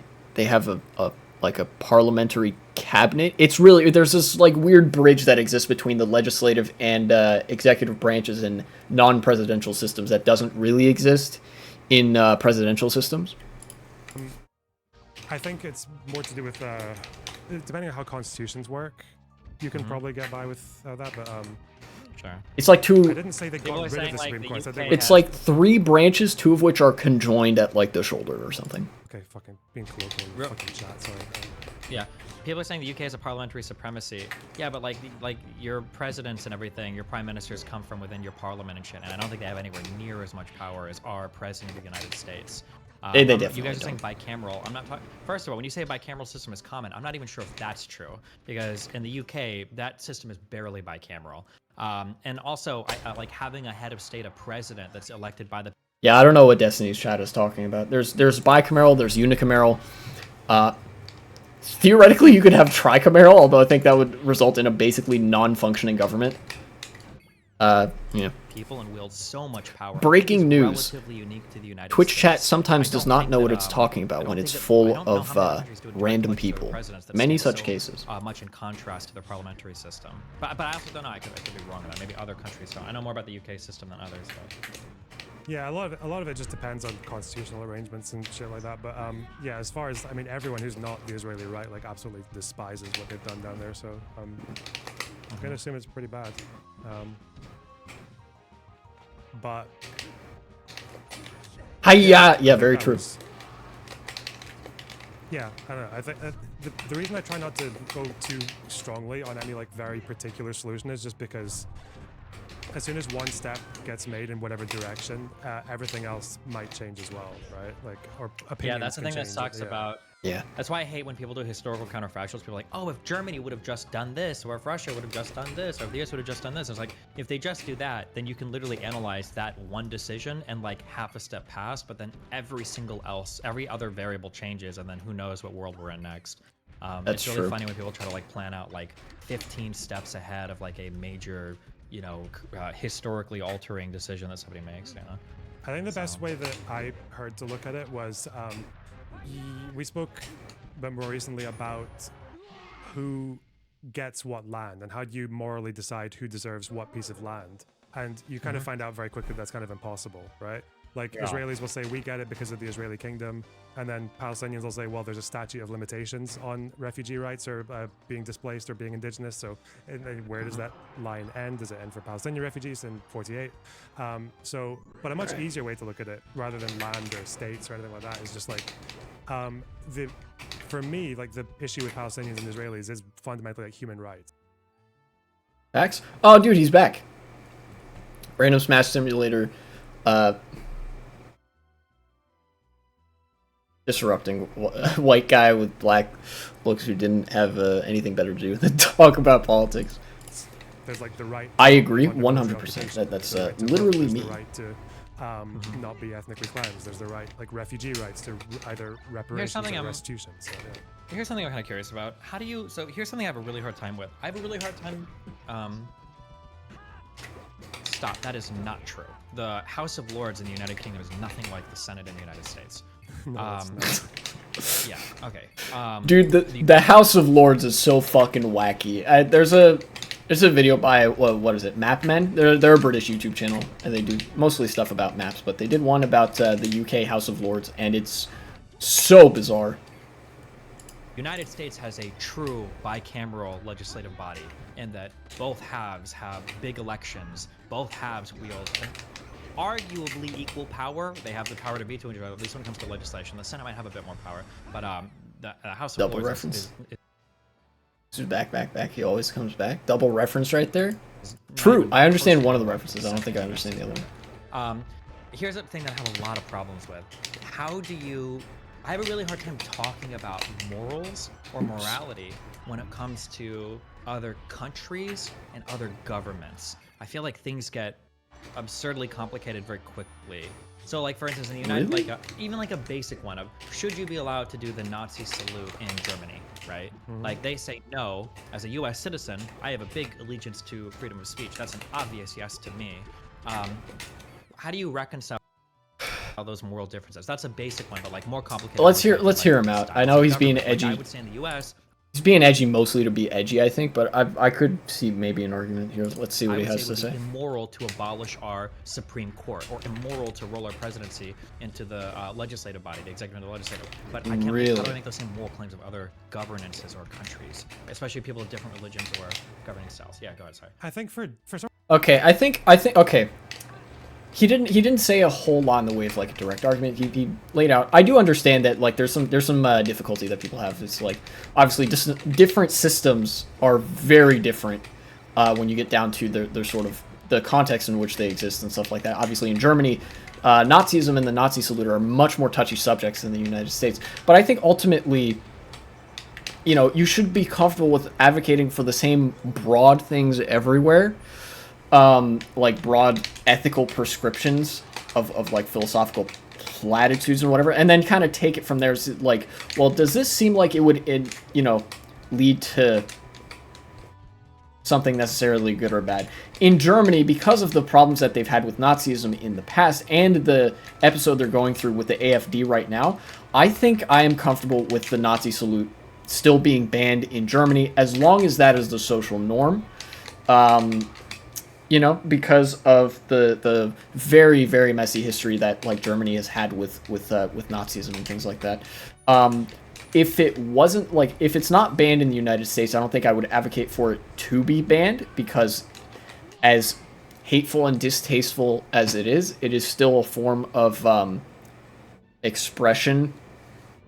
And I you know, I think that the social pressures in the United States against being a Nazi and doing that in the first place are enough to deter people.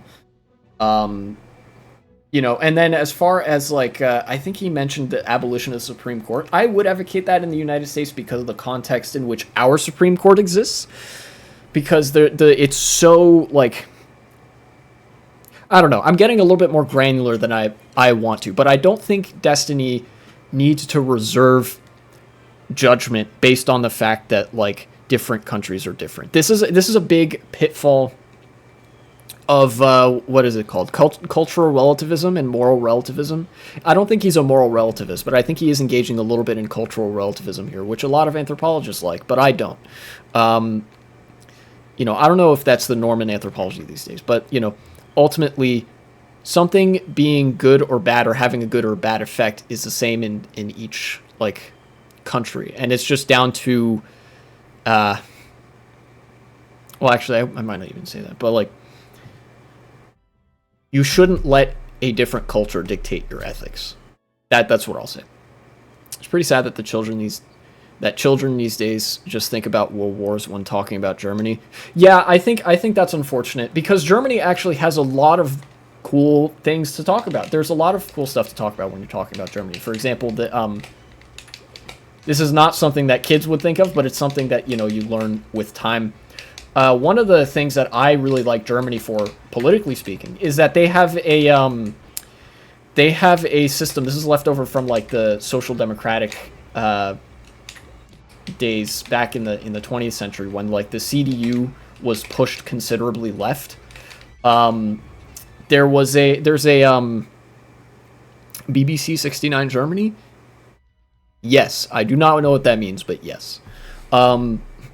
There's like a law that mandates a certain percentage of worker representation on corporate boards, and I think that's a good thing. You know, because like, you see, being a socialist, I argue that the bourgeois are evil and hate the workers. That's not actually what I believe. I believe that they just have self-interests that are contrary to the interests of the workers.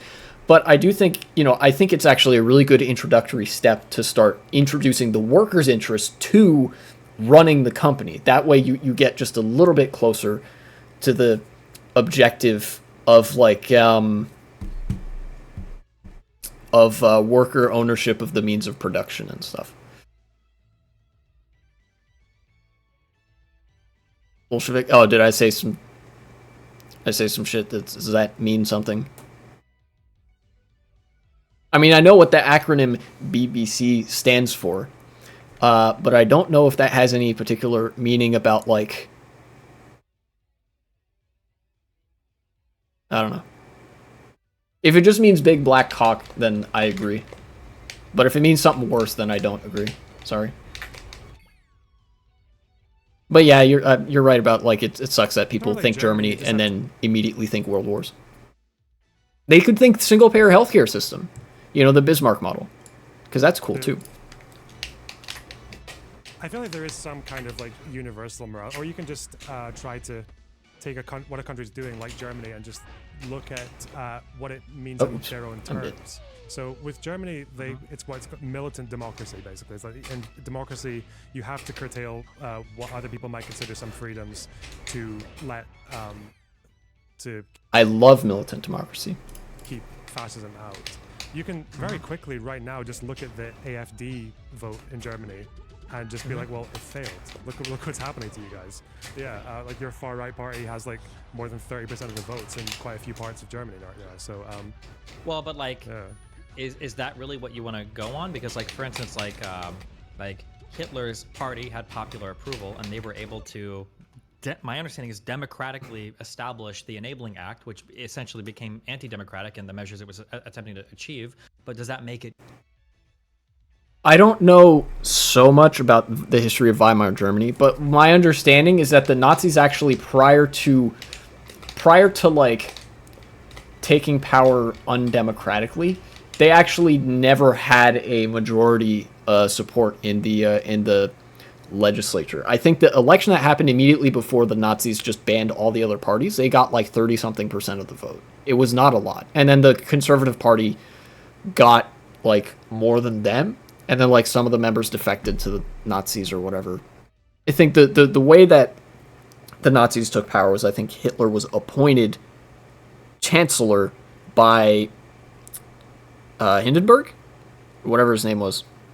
And there were also some, like, surrounding factors, like the courts being hostile to democracy in Germany at the time and other stuff like that. Good or bad? That was a conversation we had right before you joined stream, that like you could democratically throw away your democratic principles. Is that anti? Oh yeah, okay. I think I know. I'm gonna let Destiny finish this, but I want to chime in about that. You're probably not gonna like this answer, but enabling. So Destiny is asking the classic question about, you know, democracy, where it's like, should it be, you know, the question of like democratically electing an anti-democracy party? I don't think that should be allowed. I think, you know, since the Republican Party in America is anti-democratic, since the AfD in Germany is anti-democratic, same thing with the BBB in the Netherlands and the RN in France and stuff like that. I think those parties need to be banned from participating in the political system, because if they came to power, one of their objectives would be to remove democracy. And, you know, a democratic system still needs to defend itself from anti-democratic forces, such as fascism. And I think that's the biggest threat that it needs to defend itself from. Yeah, so I think it's okay to ban those parties from politics and stuff like that, to forbid certain actors from rising that would say, I will end democracy, and they gain support that way. The Act wasn't, like, Germany was already not a democracy by the time the Enabling Act came. I think the first thing that they did... Oh my god, I forgot. What'd you forget? Did you just remember? That massively fucked the democratic system in Weimar Republic was two things. One is in 1932, when they abolished the Prussian parliament. You know what's going on here? In the Netherlands? Because no, I don't. Is there some stuff going on in the Netherlands right now? Some crazy shit?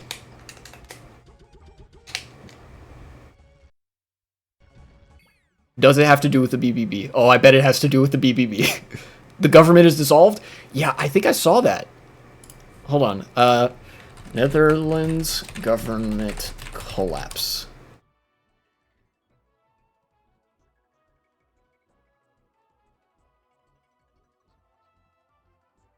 Here's an article from August from the news outlet NPR. 30 people are leaving, including the minister president. Oh yeah, that's right. Mark Rutte's government collapsed. This is the mainstream conservative party, right? So then, what happens now? There's going to be new elections to see which party takes power, and then they're going to have to reassemble another cabinet. I think I'm gonna go until about 40 minutes on this. Yeah. Okay. Wow. That's pretty significant. Like the Papen coup, which basically meant the federal system was done, and that was like over. I think it was almost 50% of the population that made up. So yeah, that was like the big thing there. And also before that, they had a. Do you know what Article 48 was? That was when they came after Article 47, right? Yeah. Article 48 allowed the president to declare a state of emergency in Germany in times of national danger and to rule as a dictator for short periods of. Seems to actually make changes for the good of our parties. Why? Oh, 7th Street. I think it's because, like... Well, actually, I'll let 1v3 answer that. Why did the why specifically did the Dutch government collapse? I know, like, my answer was going to have to do more with, like, the far right party, but that might not be it. Of time. Oh, so this is literally the I feel like I've seen this quote like in 50 different movies. Where Hey, don't be mean. Did you know that in times of great peril outside the gates of Rome, they would declare one man to fight or to rule the city and blah blah blah? Right? You know what I'm talking about? Yeah. So yeah, like that's the. Fun fact: that's actually where the term dictator comes from. The term dictator comes from the Roman system, where in times of military emergency, one military commander would be appointed leader of Rome until such time that the war was over, which was similar to a system in Greece, which was called tyranny. Same thing, in times of war or whatever, somebody would be appointed leader until stuff was over, and that person was called the tyrant. That's where we get the term tyrant, dictator, tyranny, and dictatorship from. Motherfucker that like everyone that historians tend to agree was like the self-destruct button of Germany was Article 48, and that was too much bad decisions. Misused in the 1920s by social democrats. So yeah. Sure, but then how do you? Let me actually look into that a little bit. Let's see. Why did the Netherlands government collapse? Oh yeah, okay. Oh yeah, that's right. No, what did I do? I was like 40 minutes in, I think. There was like a massive immigration policy debate, and then they'd like all the parties like hated each other's guts, and then the government collapsed. To declare, because of another bill that was passed a long time ago, a national state of emergency. Marky made too many boo-boos. Average Dutch conservative. Yeah. In order to forgive, I think, student loan debt or down or some shit. Oh, okay. You're on. Where was? Sure, but then how do you? Also, wait, real quick. Are you an American? I keep forgetting this. I feel like you're in Scotland or some shit. Oh, okay. Yeah. Wait, quick. Are you an American? So by was Article 48, and that was misused in the 1920s by social democrats. So yeah. Sure, but then how do you? Also, wait, real quick. Are you an American? I keep forgetting this. I feel like you're in Scotland or some shit. Oh, okay. Okay. Wait, so you're not American. You're not in America or anything, right? Okay, you have a guitar though and everything, right? Yeah. American instrument, okay. Yeah. Weird. And you're in Scotland. Crazy. No. So like for instance, in the United States, sorry, half of what I say is sarcastic. So like in the United States, for instance, our president has wide deference to declare national states of emergency to get things done. So Pisco was arguing the other day, for instance, that the president ought to be able to declare, because of another bill that was passed a long time ago, a national state of emergency in order to forgive, I think, student loan debt. Or Donald Trump declared a national state of emergency to ban 7 Muslim-majority countries from immigrating to the United States. And Donald Trump declared a state of emergency to send the military down to assist with, like, building his immigration wall. So, like, arguably these are democratic measures because they're part of your constitution or the democratically upheld, but then they can be used in, like, anti-democratic ways. So what is, like... yeah. Sorry, yeah. I see what Destiny is saying here, that, like, I think the ability of a president to declare a national emergency or whatever doesn't necessarily make a country, like, all that much more susceptible to fascism on its own. Like, in the United States, the way this is used, right, It has been used for some really authoritarian shit in the like immediate post 9/11 era, but the way it's supposed to be used, and I think the way it's been used most frequently, is to declare a national emergency whenever there's like a natural disaster or something, because there is actually like a pool of money that can only be accessed if you declare a national emergency. So the reason you do that is then you have extra money on hand to address that. Love being called boy again makes me feel young again. Very true. Reminds me of that It miniseries where Tim Curry is the clown and he's like, "Kiss me, fat boy," and stuff like that. Really cheesy. But yeah, like, for example, if a hurricane were to happen and there's like, oh no, there's a lot of damage, Joe, hold the damn phone, we're past the 2-hour mark. Yeah, I'm about to end stream. I think I've reached a good point. I'm just gonna finish this up about talking about like national emergency as a concept, and then I'll be done probably. Call the New York Times for real right now? Yeah, I know. Stop the presses. Like, if a hurricane were to hit and there's like a lot of damage, President Biden could say, okay, this is a national emergency, we need to rebuild. And then all of a sudden there's more money that he can use now, or that like federal agencies can use now that they couldn't before. And then that could help to rebuild faster. But it's in the United States, I think things are a little bit different, because democracy is the norm here as like a set of institutions, a liberal democratic or liberal like framework is the norm in the United States, where at the time it really wasn't in Germany. Germany had only recently adopted a democratic model, and a lot of the institutions in Germany that were attempting to be used for democratic purposes were still very anti-democratic. So I think that the anti-democratic elements in Germany were much more present and willing to use the national emergency clauses of the Constitution against the structures of democracy in Germany than like the presidency in America would be willing to. Although obviously, this stuff is subject to change in the future, and obviously the danger is there, but it's like there's national emergency, which is one thing that could potentially be abused.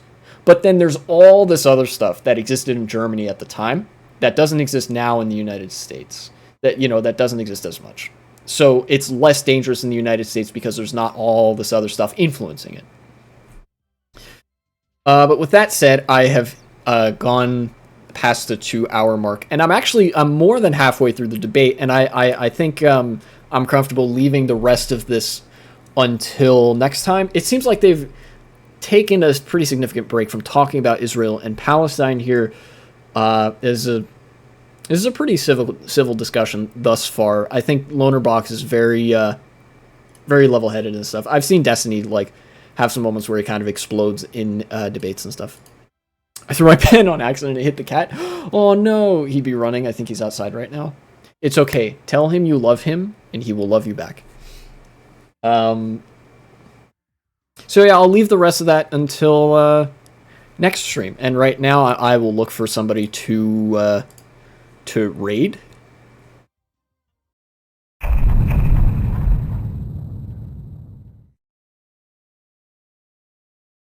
Late again. Give me 1 second. I gotta put out a message on Discord.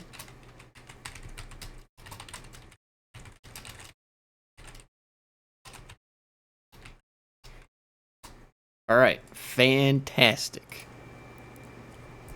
What's up? You can't see the screen. That's the monitor capture. Give me one moment. Is there a deactivate thing here? Deactivate. Okay. Go back here. Come back.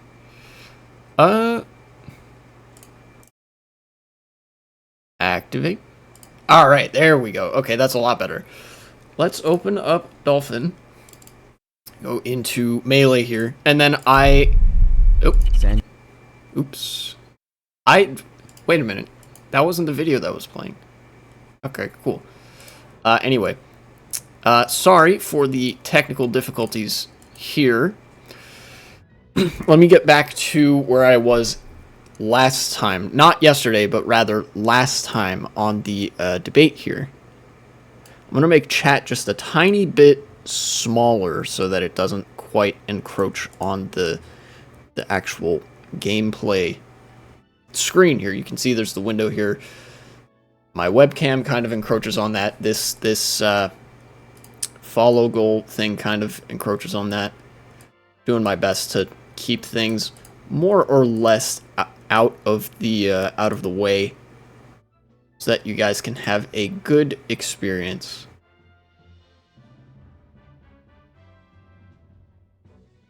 Yeah, okay. I think that looks good.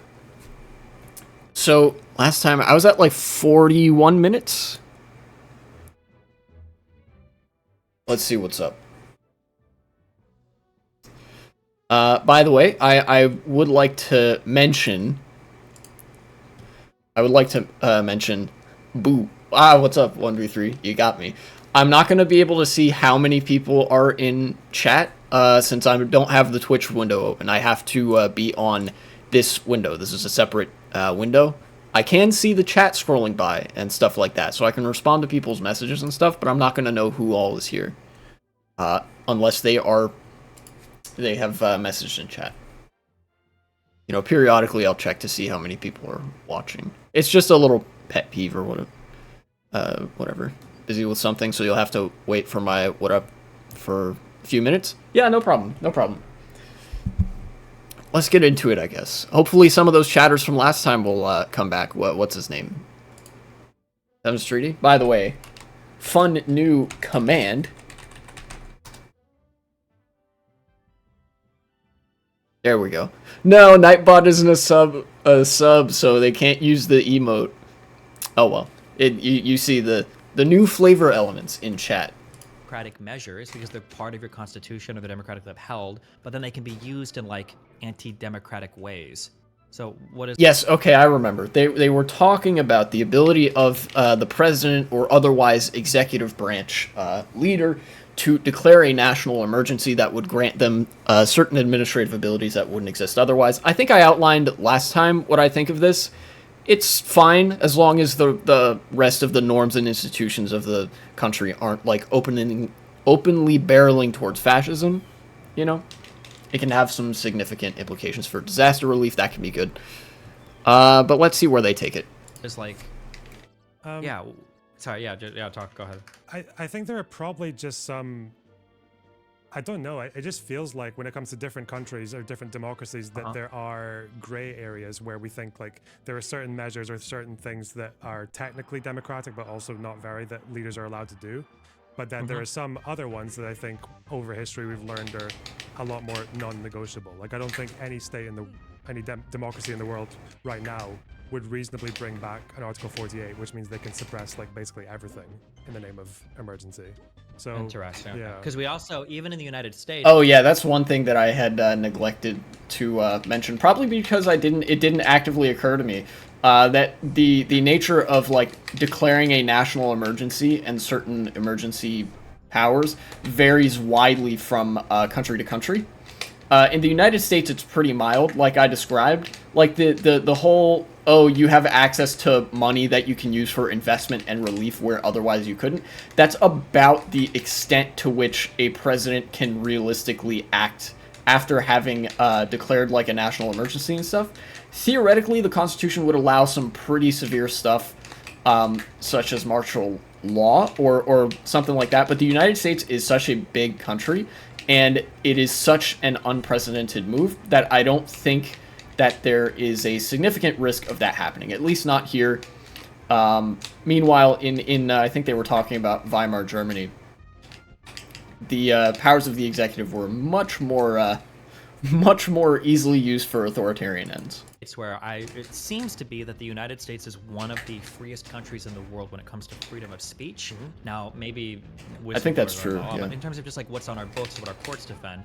However, my understanding is during World War II, we literally had like an office of censorship, and we literally didn't let news stations report on, say, like the weather during baseball games and stuff like that. That we were actively censoring parts of the news or things that people were saying.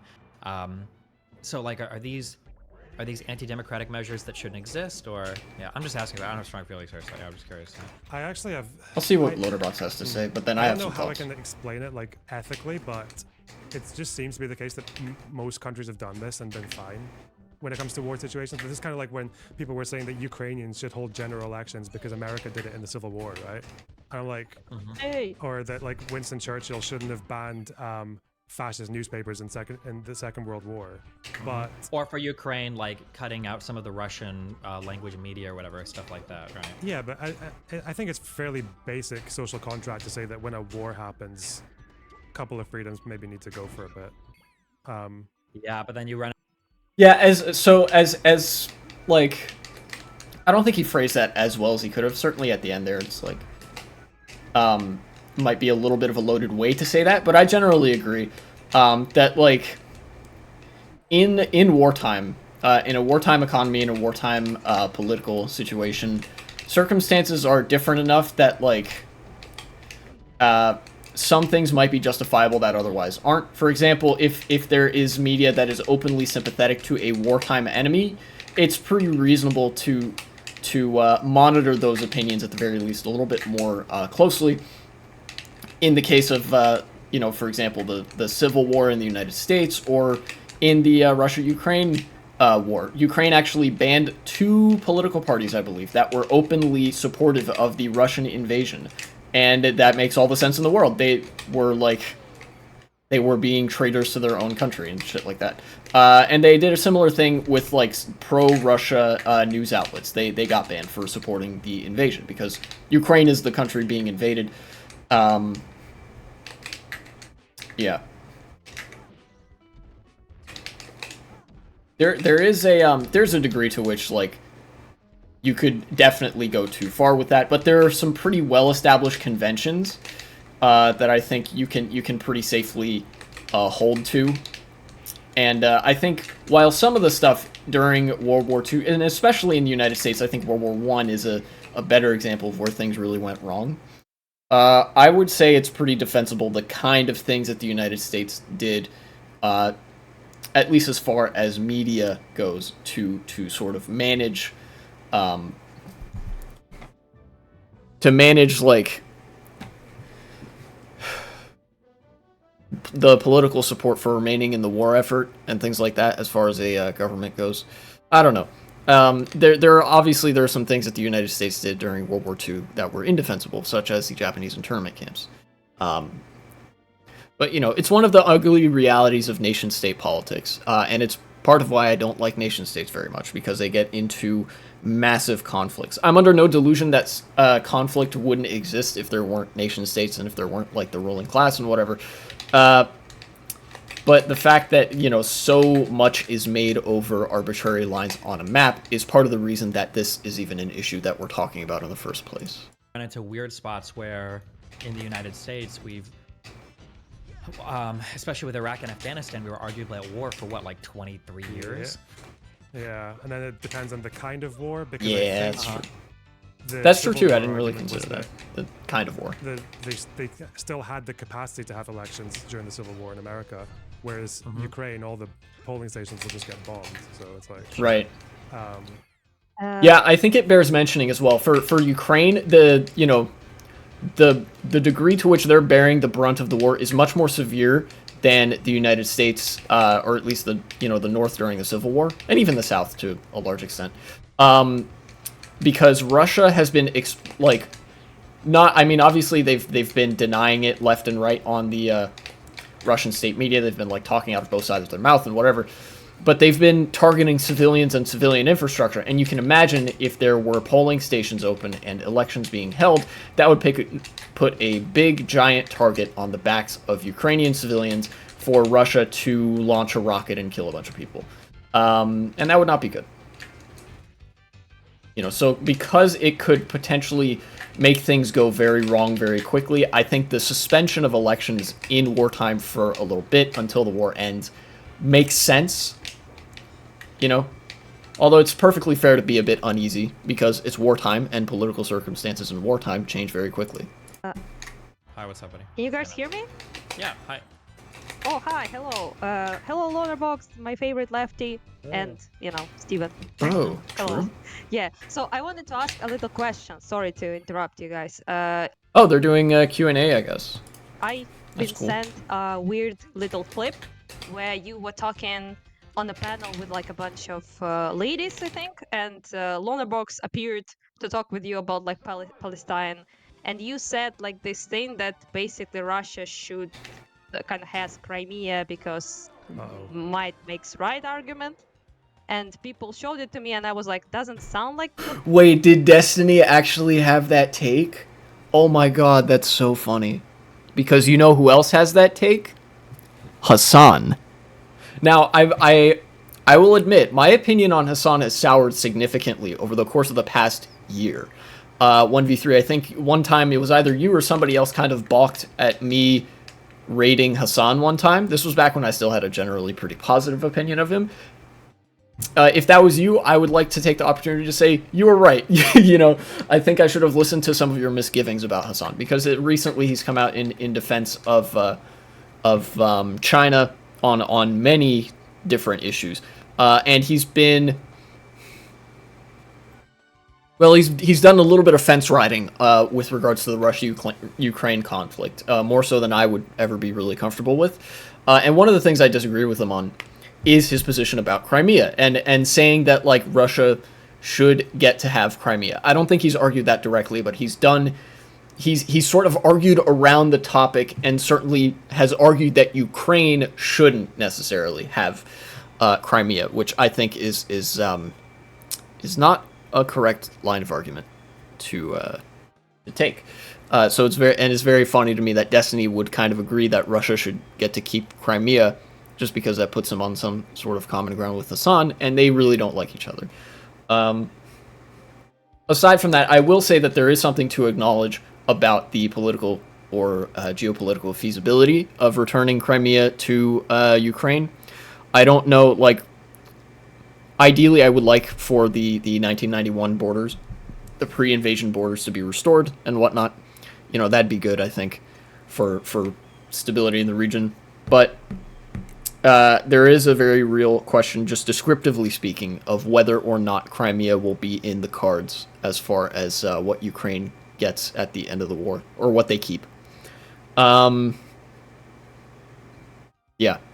So basically, I don't think it should happen, but I think it might happen that Russia keeps Crimea, which would be unfortunate, but regardless. Steven would say. So I wanted to ask, I think what... I think that the way that world politics plays out, as much as we talk about morality or foreign policy or whatever, that at the end of the day, it kind of seems like whoever has the military and influence to assert whatever they assert, that essentially... By the way, this is the Mearsheimer argument. This is the Russian apologist argument that might makes right on the geopolitical stage. Which is not exactly true. Military might, at least. Because Russia is kind of a bit player in international politics. They have a military that is more or less competent, which is why they've been able to have any staying power at all. But really, the whole name of the game at this point is soft power and economic influence, which is what the United States and Europe are really good at. Essentially becomes the rules of whatever land there is. So for instance, like, we can say that the invasion of Crimea was unethical, but the reality is Russia has essentially held Crimea unopposed for almost a decade now. Yeah. And? Oh, that's it. That was the only statement I was making. Right. Ah, I see. But I think that this caller did the right thing by asking, like, because all of what Destiny said is true. Like, Russia has held on to Crimea for, what was it, 9 years? In like 2014, they invaded Crimea. All of that is true. Russia does have, had the influence at the time to, take Crimea, and they hold on to it right now. It's going to be difficult to put it back in Ukraine's hands through whatever geopolitical means are available. But at the end of that is a big fat so what, right? Like, are you going to let the fact that, something is likely deter you from saying that something is bad, or that like we should potentially work to prevent that from happening? It's one of the classic is versus ought confusions that a lot of people succumb to.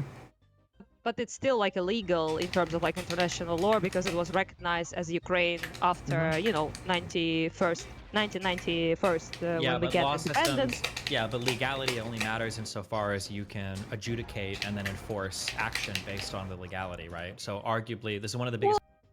Okay, so I'll let him finish, but I have a something I'd like to say. About the United Yeah. States is that the United States might commit actions that some people would say, well, isn't this illegal? But then the question is, okay, well, what court is going to hear it, and then how are we going to enforce whatever? I see. So measures? you're basically making the argument like it's just how shit works, basically, Yeah, was your basically. argument, So not this is that why- Okay, yeah. So that is, that's a stronger version of this argument. But I think what Destiny misses out a little bit on here, or maybe, I don't know, it's possible the cookie could kind of crumble either way, is that Russia is no United States. They don't have the geopolitical pull on their side. Their relationship with China is pretty tenuous. The only thing really holding them together is that they don't like America, Russia and China, that is. And it's kind of wild because it was supposed to be a debate about Israel and Palestine. But ultimately, I think the law argument, where I'm not usually very partial to it, does matter here because Destiny mentioned the potential for adjudication. Since Russia is not really the biggest, economic player on the world stage, there's a possibility of law being adjudicated against them. Like the United States could come in and decide to exert some of its soft power on behalf of Ukraine, who's an ally. Especially if if the war starts to really take a turn in Ukraine's favor, which it actually has a little bit recently. But when we progress to the end, Russia's going to really be unable to hold control over certain conquered territory and occupied territory. And I think that basically the fact that the occupation of Crimea is illegal opens Russia up to adjudication down the line, and I think that should happen. And I think that's what the caller was maybe getting at. Things like, yeah, like for NATO to exist or for the United States to intervene is because at the end of the day, whoever's got the bigger stick is essentially the ones enforcing what happens around the world. Yeah, that's how it works. I don't know why people are then commenting that it's a awful some sort of comment you made, because that's how it works. But basically they were saying they're like a hypocrite, I guess, because they said, oh, you like support Ukraine and like I'll fight for to preserve our like state and everything, but you say like that Palestine should just get over it because Palestinians, I guess, because they're like the weaker party compared to Israel. And this is actually this is actually a great point to bring up, because very frequently the three geopolitical situations that are frequently analogized like this are Russia and Ukraine, Israel and Palestine, and China and Taiwan,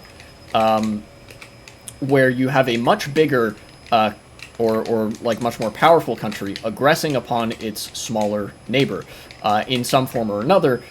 And really the question is an ethical one that you then pursue policy to address, of like, does said country deserve to exist, like the smaller country here? And fact of the matter is, it's the same basic thing. It's the like self-determination principle or whatever. Palestine deserves to exist if it says it wants to exist. Same with Ukraine, same with Taiwan.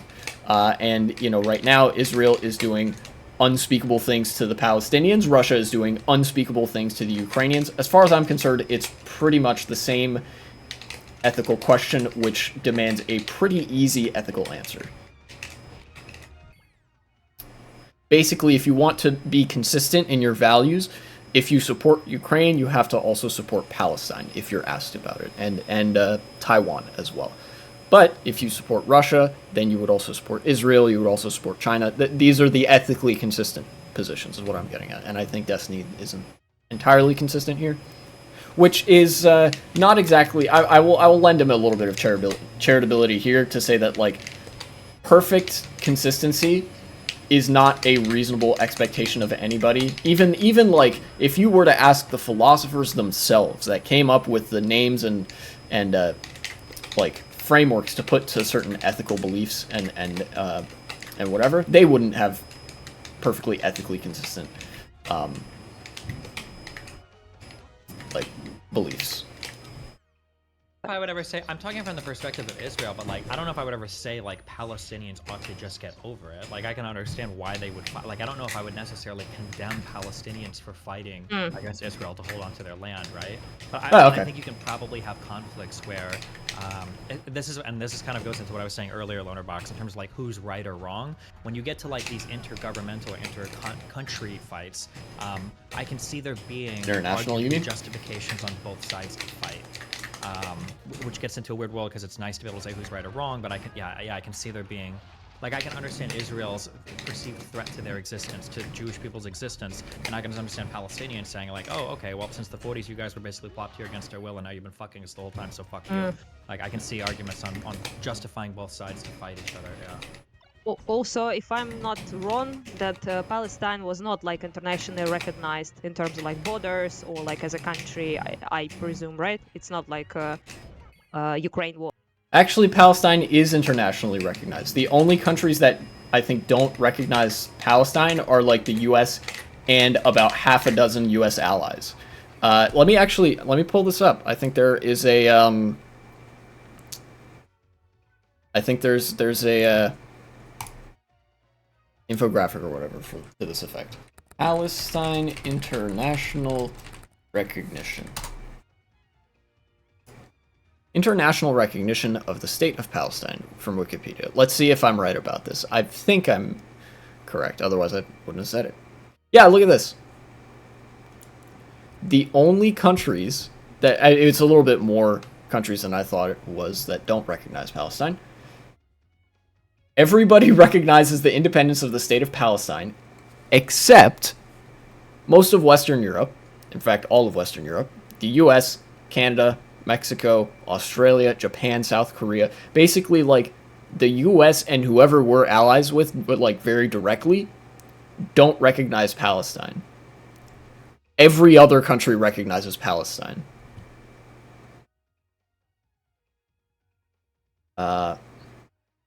Yeah. So there's and it's pretty clear that the international recognition of Palestine versus Israel here is very politically motivated. I don't think it's actually a question of de facto existence. You know, these countries clearly just are playing the game of trying to remain in the good graces of the U.S. because the U.S. holds such a big influence on the world stage. And that means being amicable to U.S. interests in the Middle East, which means you have to play nice with Israel to a degree. But all these other countries don't worry about that as much.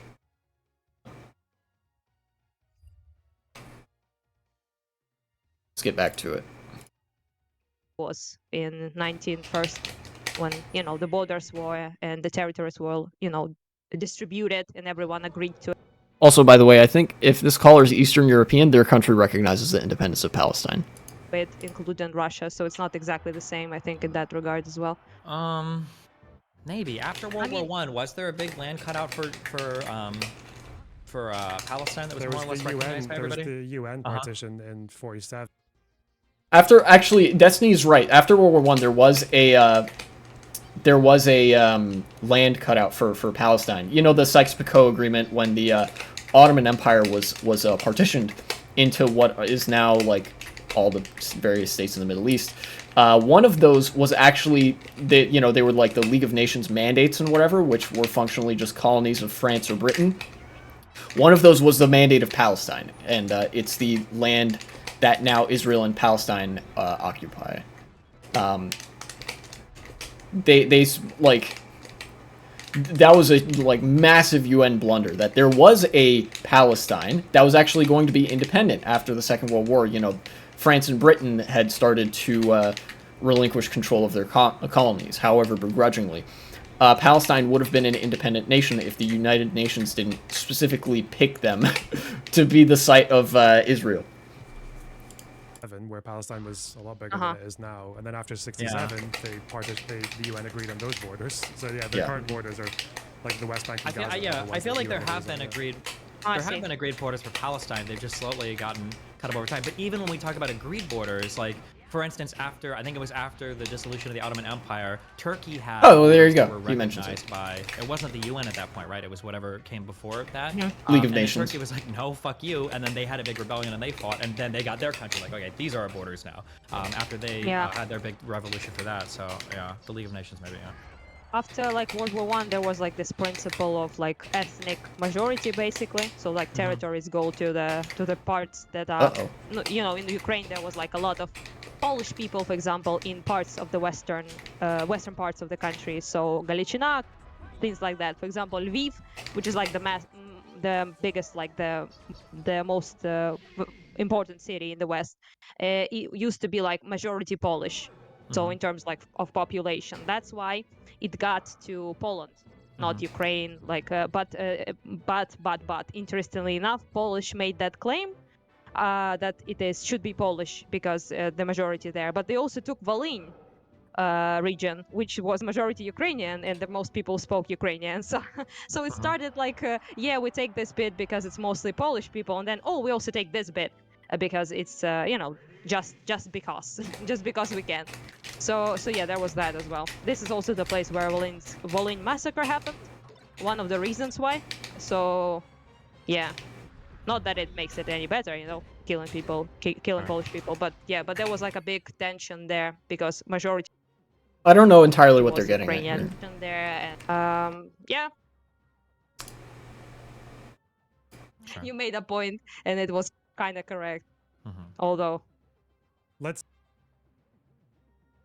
Yeah, they kind of went on for a while. I'm gonna say Ukraine gets everything back since the invasion, apart from Crimea, and Crimea just stays like a frozen conflict for like 70 years. I guess this is a like debate about Crimea now. All right, sure. Would you say it's still Russian, or it still should go back to Ukraine? I mean, I guess it's hard to say. Like, I do believe that we will be able to take it, but if not, then depends, I think, on the years. If, like, I don't know, like generations passed, and I think most people would consider it Russia at that point. To be honest. This is the rough thing, because when you say that, this is why Modi wants to build settlements in Kashmir, and this is why Israel wants to have settlements in the West Bank, I think. Because I think fundamentally what everybody understands, even if they don't want to say it, is when it comes to the rules of who owns what, if you can just put your own people there and keep them there long enough, at some point everybody's going to be like, okay, fine. And that seems to be the goal of like trying to move people into area. Even for the Russification of states in the Soviet Union, right? If you move enough Soviet citizens there, move enough Russians in there, like eventually it's like, yeah, that's kind of our shit, you know? Yeah. I mean, it changes. Yeah, that is an ugly but real, very real tactic or strategy, I guess. I don't know. It's much more long term that nation states will use to sort of justify land claims, and not even just to morally justify it, but to sort of secure it geopolitically, because you know, if a certain strip of land is inhabited by people who speak your language and mostly identify with your nationality and whatever, it's going to be very hard for anybody else to partition that land.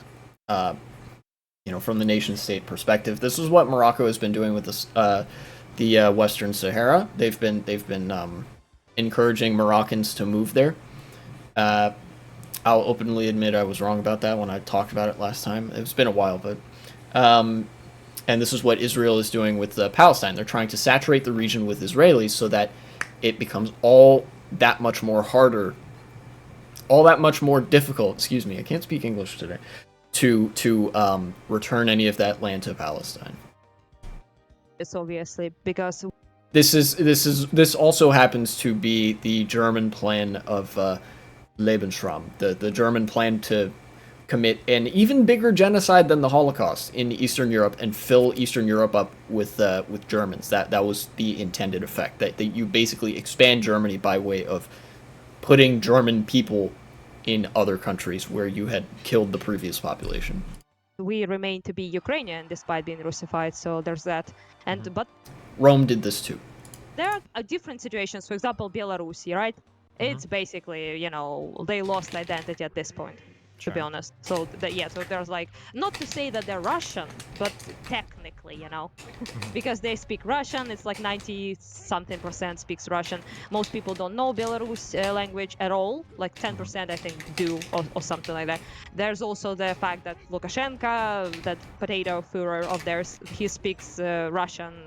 Nobody like even cultural things. They're pretty much like basically Russia at this point. So if that happens, Yeah, the Russia then, Belarus yeah, Union I state. guess. But at the same time, you wouldn't say that Irish people. It's kind of weird that in world maps, for whatever reason, they will draw Russia and Belarus as separate countries when they're in like the Union state and whatever, but they won't draw Chechnya as a separate country, even though it has a separate head of state. Like it's like, oh, Russian Federation and the Chechen Republic. It's I guess on paper it's not the same country, but it might as well be. So on a lot of world maps they include that within Russia, which I would actually consider that to be like fair as far as like world maps goes. Like, yeah, this is part of Russia, more so than not. And I think the same standard should probably be applied to Belarus, because that's kind of, the Russia has kind of done the same thing. I don't think they invaded. They did invade Chechnya, and that was really bad when that happened, but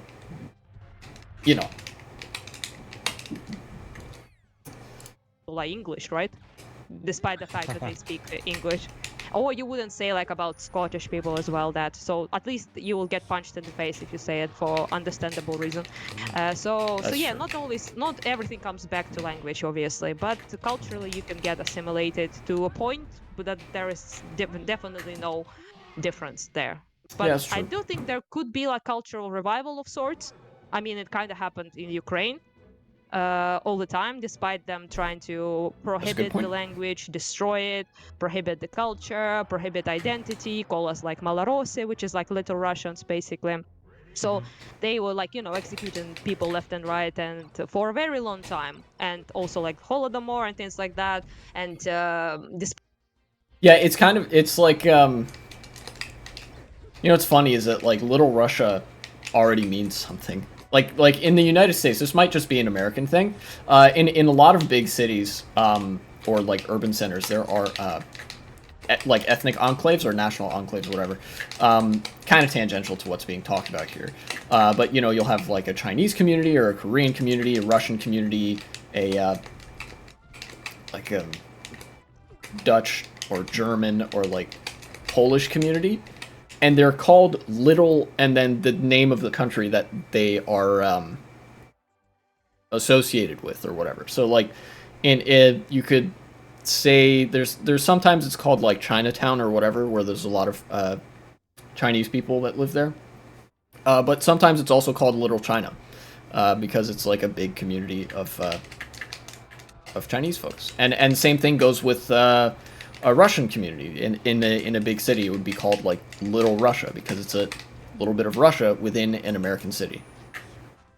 Despite that, people still seem to find this like return to the culture, to the identity, and the language survived. And yeah, so I think it's possible, but yeah, at some point, yeah. I mean, hard question, to be honest. I do think that one of the reasons we should return Crimea, of course, is because we don't want them to use it as a base. We don't want them to, to take it on a legal grounds, on a moral. Yeah, I think honestly the strongest argument for the return of Crimea to Ukraine is just that it was ill-gotten land from Russia's end, and it's recent enough that you could potentially get it back, right? Lest we further the comparison with haha appeasement, haha, you don't want Russia to get the idea that if they can just do a land grab and then hold on to it long enough that they get to keep it. Grounds, but it has not been like 70 years. Or when I say Russia, I mean like Putin also, and his government. Are the people who suffer the most there, and we want to help them as well, obviously. If speaking about this, like who actually like is Crimea natives, it's Tatari, it's not Russians. So that's true. Yeah, but they already executed the bunch of them, like deported them, back in 2 times actually, two deportations, and to Siberia and to like other parts of Russia as well. So I don't know, like majority there is Russian. That's the fact of the matter. Yeah. Okay. So, yeah, Also- kind of hard, I guess. I'm gonna use the rest of my garbage real quick. 1 second. Yeah, okay. Hello, LonerBox, yay! Hey, how's it going? Pretty well.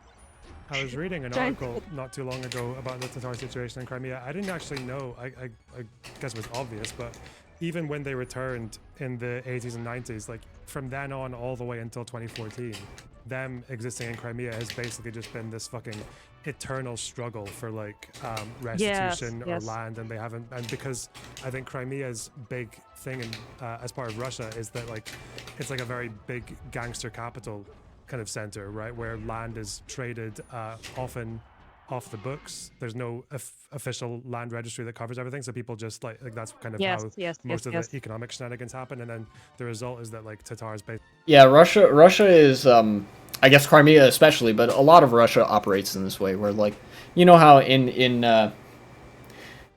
the West there's all these like big real estate developers and big companies that own however much land and however many other companies and whatever. In the West there's a bureaucratic system and norms where you write that down on paper. It's all documented, it's all legally enshrined and whatever. But in Russia it's kind of the same thing but operates way more just like the mob. Which I think is an interesting case study because it's like what Russia is doing at the end of the day, that's still just capitalism. They just didn't write stuff down and it operates in a way more like off the book sort of way, like LonerBox said. Basically just end up squatting to try and hold on to what was once theirs, or like and what's funny is that everybody can recognize pretty easily that the mob is bad, you know, mafia stuff, that's bad. But once you start giving it a certain sheen and writing things down on paper, all of a sudden people like lose the ability to say like, whoa, that's exploitative and wrong, because now there's a legal document saying that it's okay. Yes, they have not been given like absolutely anything that was taken from them. Although obviously in the West there's also the big difference of typically dissidents and like rival business owners aren't assassinated. You just sort of do like corporate espionage or whatever, or you buy them out. You know, a little bit less direct killing happens, but most other stuff I would think is kind of is pretty similar. The killing and like the imprisonment. So basically, when a bunch of them have been deported after World War II, which was another deportation, there was like prior to this another one, but this was like the major one most people talk about by Stalin. So yes, you know, he like declared them basically Nazi collaborators, traitor nation, whatever the fuck, right? And used that as an excuse to deport them. Quite a lot of them died on the road, obviously, but plenty returned. But when they returned, they were faced with the situation that the majority of the population that was installed there was Russian. And they also took their literal belongings, their houses, like their, you know, land, everything they owned, and just started living there, which is also what they do now, by the way, in occupied areas, in Mariupol, for example, right? And so since then, pretty much I've seen some of the Crimea stuff from Tatar Mariupol, have been personally. fucked and trying to establish their lives again in Crimea after returning, but it has not been easy, and Russians have not treated them well whatsoever. Majority of stuff in Crimea was owned by Russia, even when it was part of Ukraine. So yeah, and I mean by that, like they had like autonomy in a way, right, to govern themselves, basically. But technically, like there were like Russian flags everywhere. There was like, you know, like institutions, or everything was basically under Russia. And Like Ukraine, since 91st, didn't do much as well, by the way, to help Tatar. I mean, we didn't treat them like shit, obviously, but we didn't like do much to help them, like return something, like some sort of like reparations or anything like that. And yeah, it was not great for them. But they, for some reason, are very pro-Ukrainian, despite the fact that we didn't do much for them. It's probably because the Ukrainians didn't commit an actual like genocide against the Tatars, which the Russians did. And when I say Russians, I mean like Russian government. The Ukraine government, it like the bar was really low. I'll just say that, and so they were probably like, you know, we kind of like these. The Ukrainian government, you know, they just kind of let us do what we've always been doing. They don't, like, you know, actively impede us. Which I appreciate. Well, that's because basically all the wealth of Crimea and, like, the land is basically in the hands of Russians, not Ukrainians, right? Yes. But And also they Yeah. kind of saw us as a better ally, I guess. You gotta have someone, you know. Yeah, they're not in the position to not ally themselves with anyone. So I'd say Ukraine in that regard is much better. And Tatari, all of them pretty much are very pro-Ukrainian and very like activist, very, since 2014 have suffered quite a bit because of Russian occupation and annexation and everything. there's something I find really difficult to imagine. Is like how this would happen if Ukraine takes back Crimea and you've suddenly got this post-war part of the country where you still have like the Russian settlers all the way back from the 40s living there. So you've got this area that's like 60% Russian just after a war between Ukraine and Russia, and them living there, and probably them still holding most of the wealth and probably most of the land, and how and what people will do as a way to like what's going to be done about that afterwards. I don't really know exactly what that would look like. Well, to be real, there's like several ideas that are floating around about that, and fuck it, I will say it how it is. Well, quite a lot of people kind of hope they will escape. A lot of them will escape to Russia. So very like, I guess, aggressively pro-Russian Crimean people most likely will just escape, mostly because they're terrified of evil banderites, you know.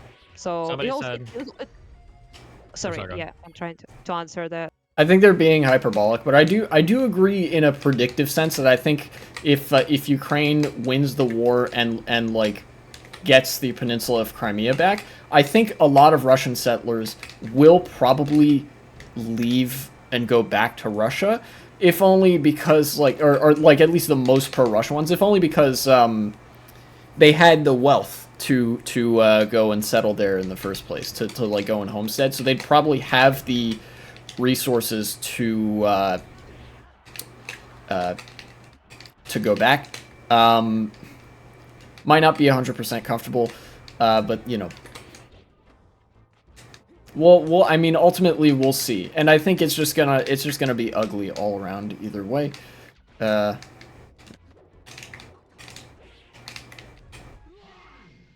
LonerBox question, and so this is the thing. Quite a lot of them will stay and be like pretty much like conformist. So there are like quite a lot of Crimean people who really don't care that much. So they're not like Ukrainian patriots, to be real, right? But they're not like Russian as well. So Russian patriots. So they're like indifferent. They kind of see themselves as just Crimean, you know. So like I don't know, like they don't feel like any sense of strong identity either way. And there are, of course, like a lot of Crimean people who are straight up like pro-Russian Vatniks and imperialists, obviously. Those, I presume, will just run the fuck away. And Yeah, it is true that there is actually a tendency historically for people to mostly just live where they have not always lived, but like where they've been living for a very long time or whatever. You know, a lot of wars that are fought in history, like where you know, France and Germany would go back and forth over the control of Alsace-Lorraine.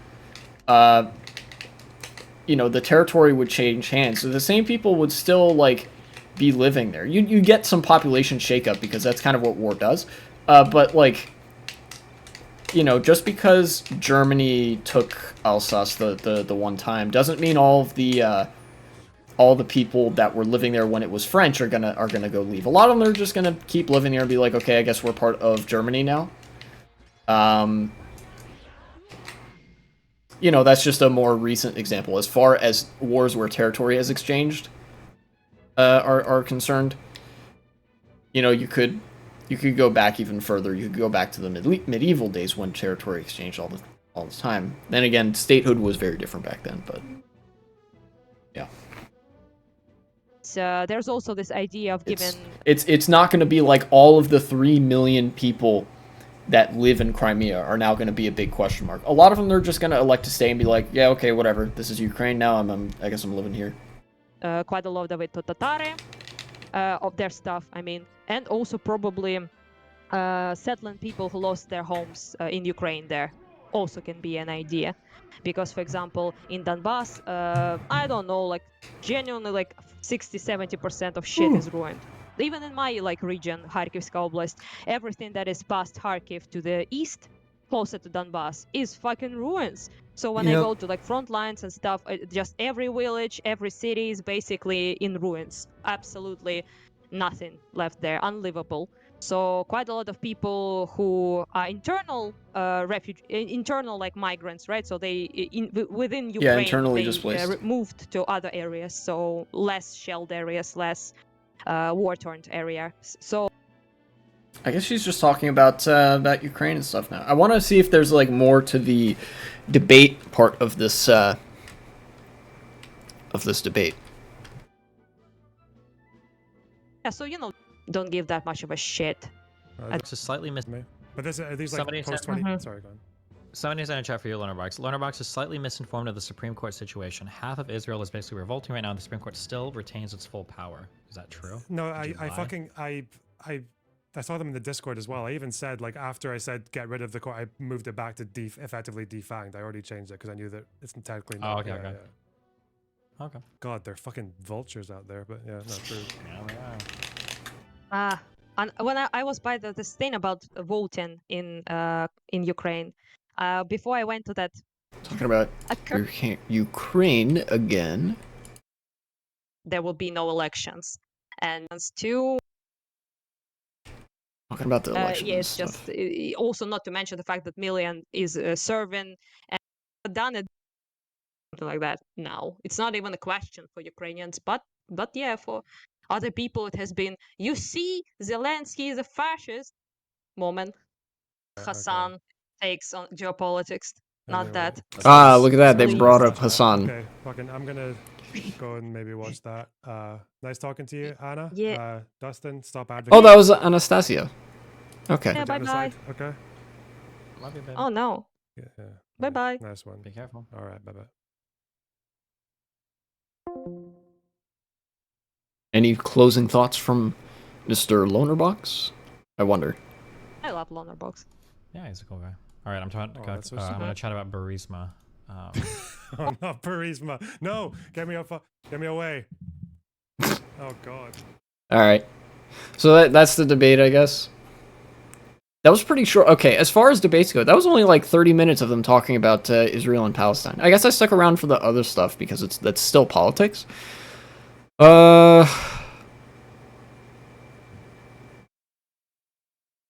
But yeah, I know it's generally a bad idea to scroll down to YouTube comments, but I guess what are my thoughts on the debate now that it's done? What do I think? I think that well, it's certainly that was certainly a better conducted debate than I see like between people on the left and right usually, where like usually the right winger just starts screaming about fucking pronouns or some shit like that. Everybody's seen that guy that was really mad about Starfield. Let me close this out. So then, yeah, that's gone. Okay. Now I can see the Twitch window again. I think ultimately, if we're judging this just by debate analysis, who did better? I think LonerBox clearly was like making the better arguments in that debate or whatever. Even though it wasn't like this structured. It wasn't this structured thing. I don't want to judge it like that too much. It seemed like with regards to the matter of the debate itself, it seemed like Destiny just was a little bit too his opinions were, first of all, not super well informed, which I can obviously, on some level I can forgive, but I don't think it helps with who's more correct debating the topic.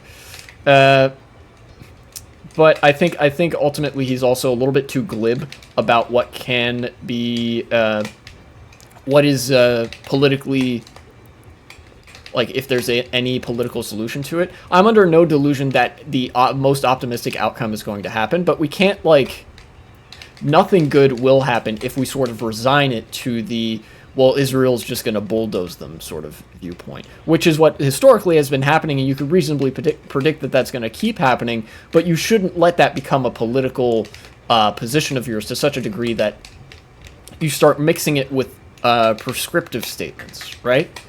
you know, Destiny obviously was memeing when he said, like, yeah, I'm pro-genocide, Israel should just kill all the Palestinians or whatever.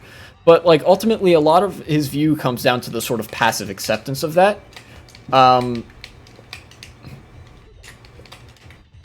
Yeah, and I think it's good that, it's very good that LonerBox brought up the very specific policy solutions that could be, taken to address, at least to begin to address the tension there, because there is a way out of that situation at some point. I might not see it in my lifetime, you know, these guys might not see it in their lifetimes, whatever, but one day there isn't going to be an Israel-Palestine conflict anymore, and, you know, we can hope that that would look like an actual resolution rather than Israel just sort of finishing the ethnic cleansing that they started.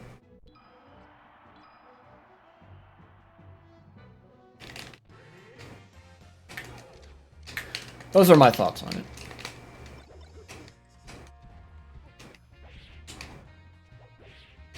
And I think, and I would like to add about because obviously there was a dimension of the debate that wasn't represented here, because both parties in the debate were pretty reasonable, had relatively reasoned opinions compared to what else exists. There are the sort of people that are just uncritically supportive of Israel. Those people are insane to me. And a lot of times what they will do, like Destiny actually did a little bit in that debate, is I don't know if he meant it with all his fiber or whatever. I don't think he meant this from a hatred of Palestinians, but I think he's, like, geopolitically a little bit misinformed. There are people who will unironically argue as, like, a moral thing. They will infantilize the Palestinians, and then also actually use some very anti-Semitic tropes against Palestinians that are frequently used against Jews, and then they'll do the, like, doublespeak thing where they turn around and say, oh, but the Palestinians are actually anti-Semitic because they hate Jews. Which is not an argument against a group of people having certain rights. Like, just because you are well, I was gonna make the whole, like, just because you're a Nazi doesn't mean you shouldn't have rights argument, but I don't think that would be a fair thing to say, because I don't think Palestinians are remotely equivalent to that. And I think Palestinians aren't actually all that anti-Semitic. In fact, I think that, at least not relative to what Israel supporters might say, you know.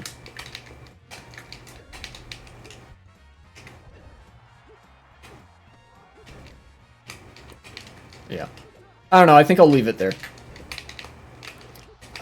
You know, they had quite a bit to say about Ukraine and Russia and Crimea and stuff. But I think if I'm gonna talk about Ukraine and Russia and Crimea, I'm gonna leave that for another video, another time, if there's a debate on that. Or at least if there's a debate that brings anything new to the table, which isn't terribly likely. I think the last Ukraine-Russia debate that I saw basically devolved into the same talking points over and over and over again. I swear, man. There's, like, it's so mind-numbing when it's like, very clearly it's like, yeah, Ukraine is in the right here because they're being invaded and that's bad and Russia should stop. And then the other side of talking points is like some jujitsu shit where the, like, parroting the Kremlin propaganda or whatever about one people, blood and soil. Also, Ukraine must be denazified, at the same time making Nazi arguments or whatever. It's like there's not a whole lot to engage with there.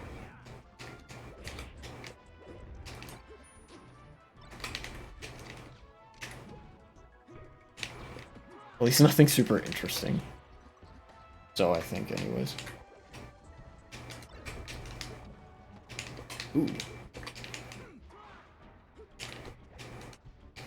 But yeah, now, you know, I guess if I'm gonna make this into a segment, which I'm pretty sure I will, you know, the last debate review, it seems like people kind of like that one.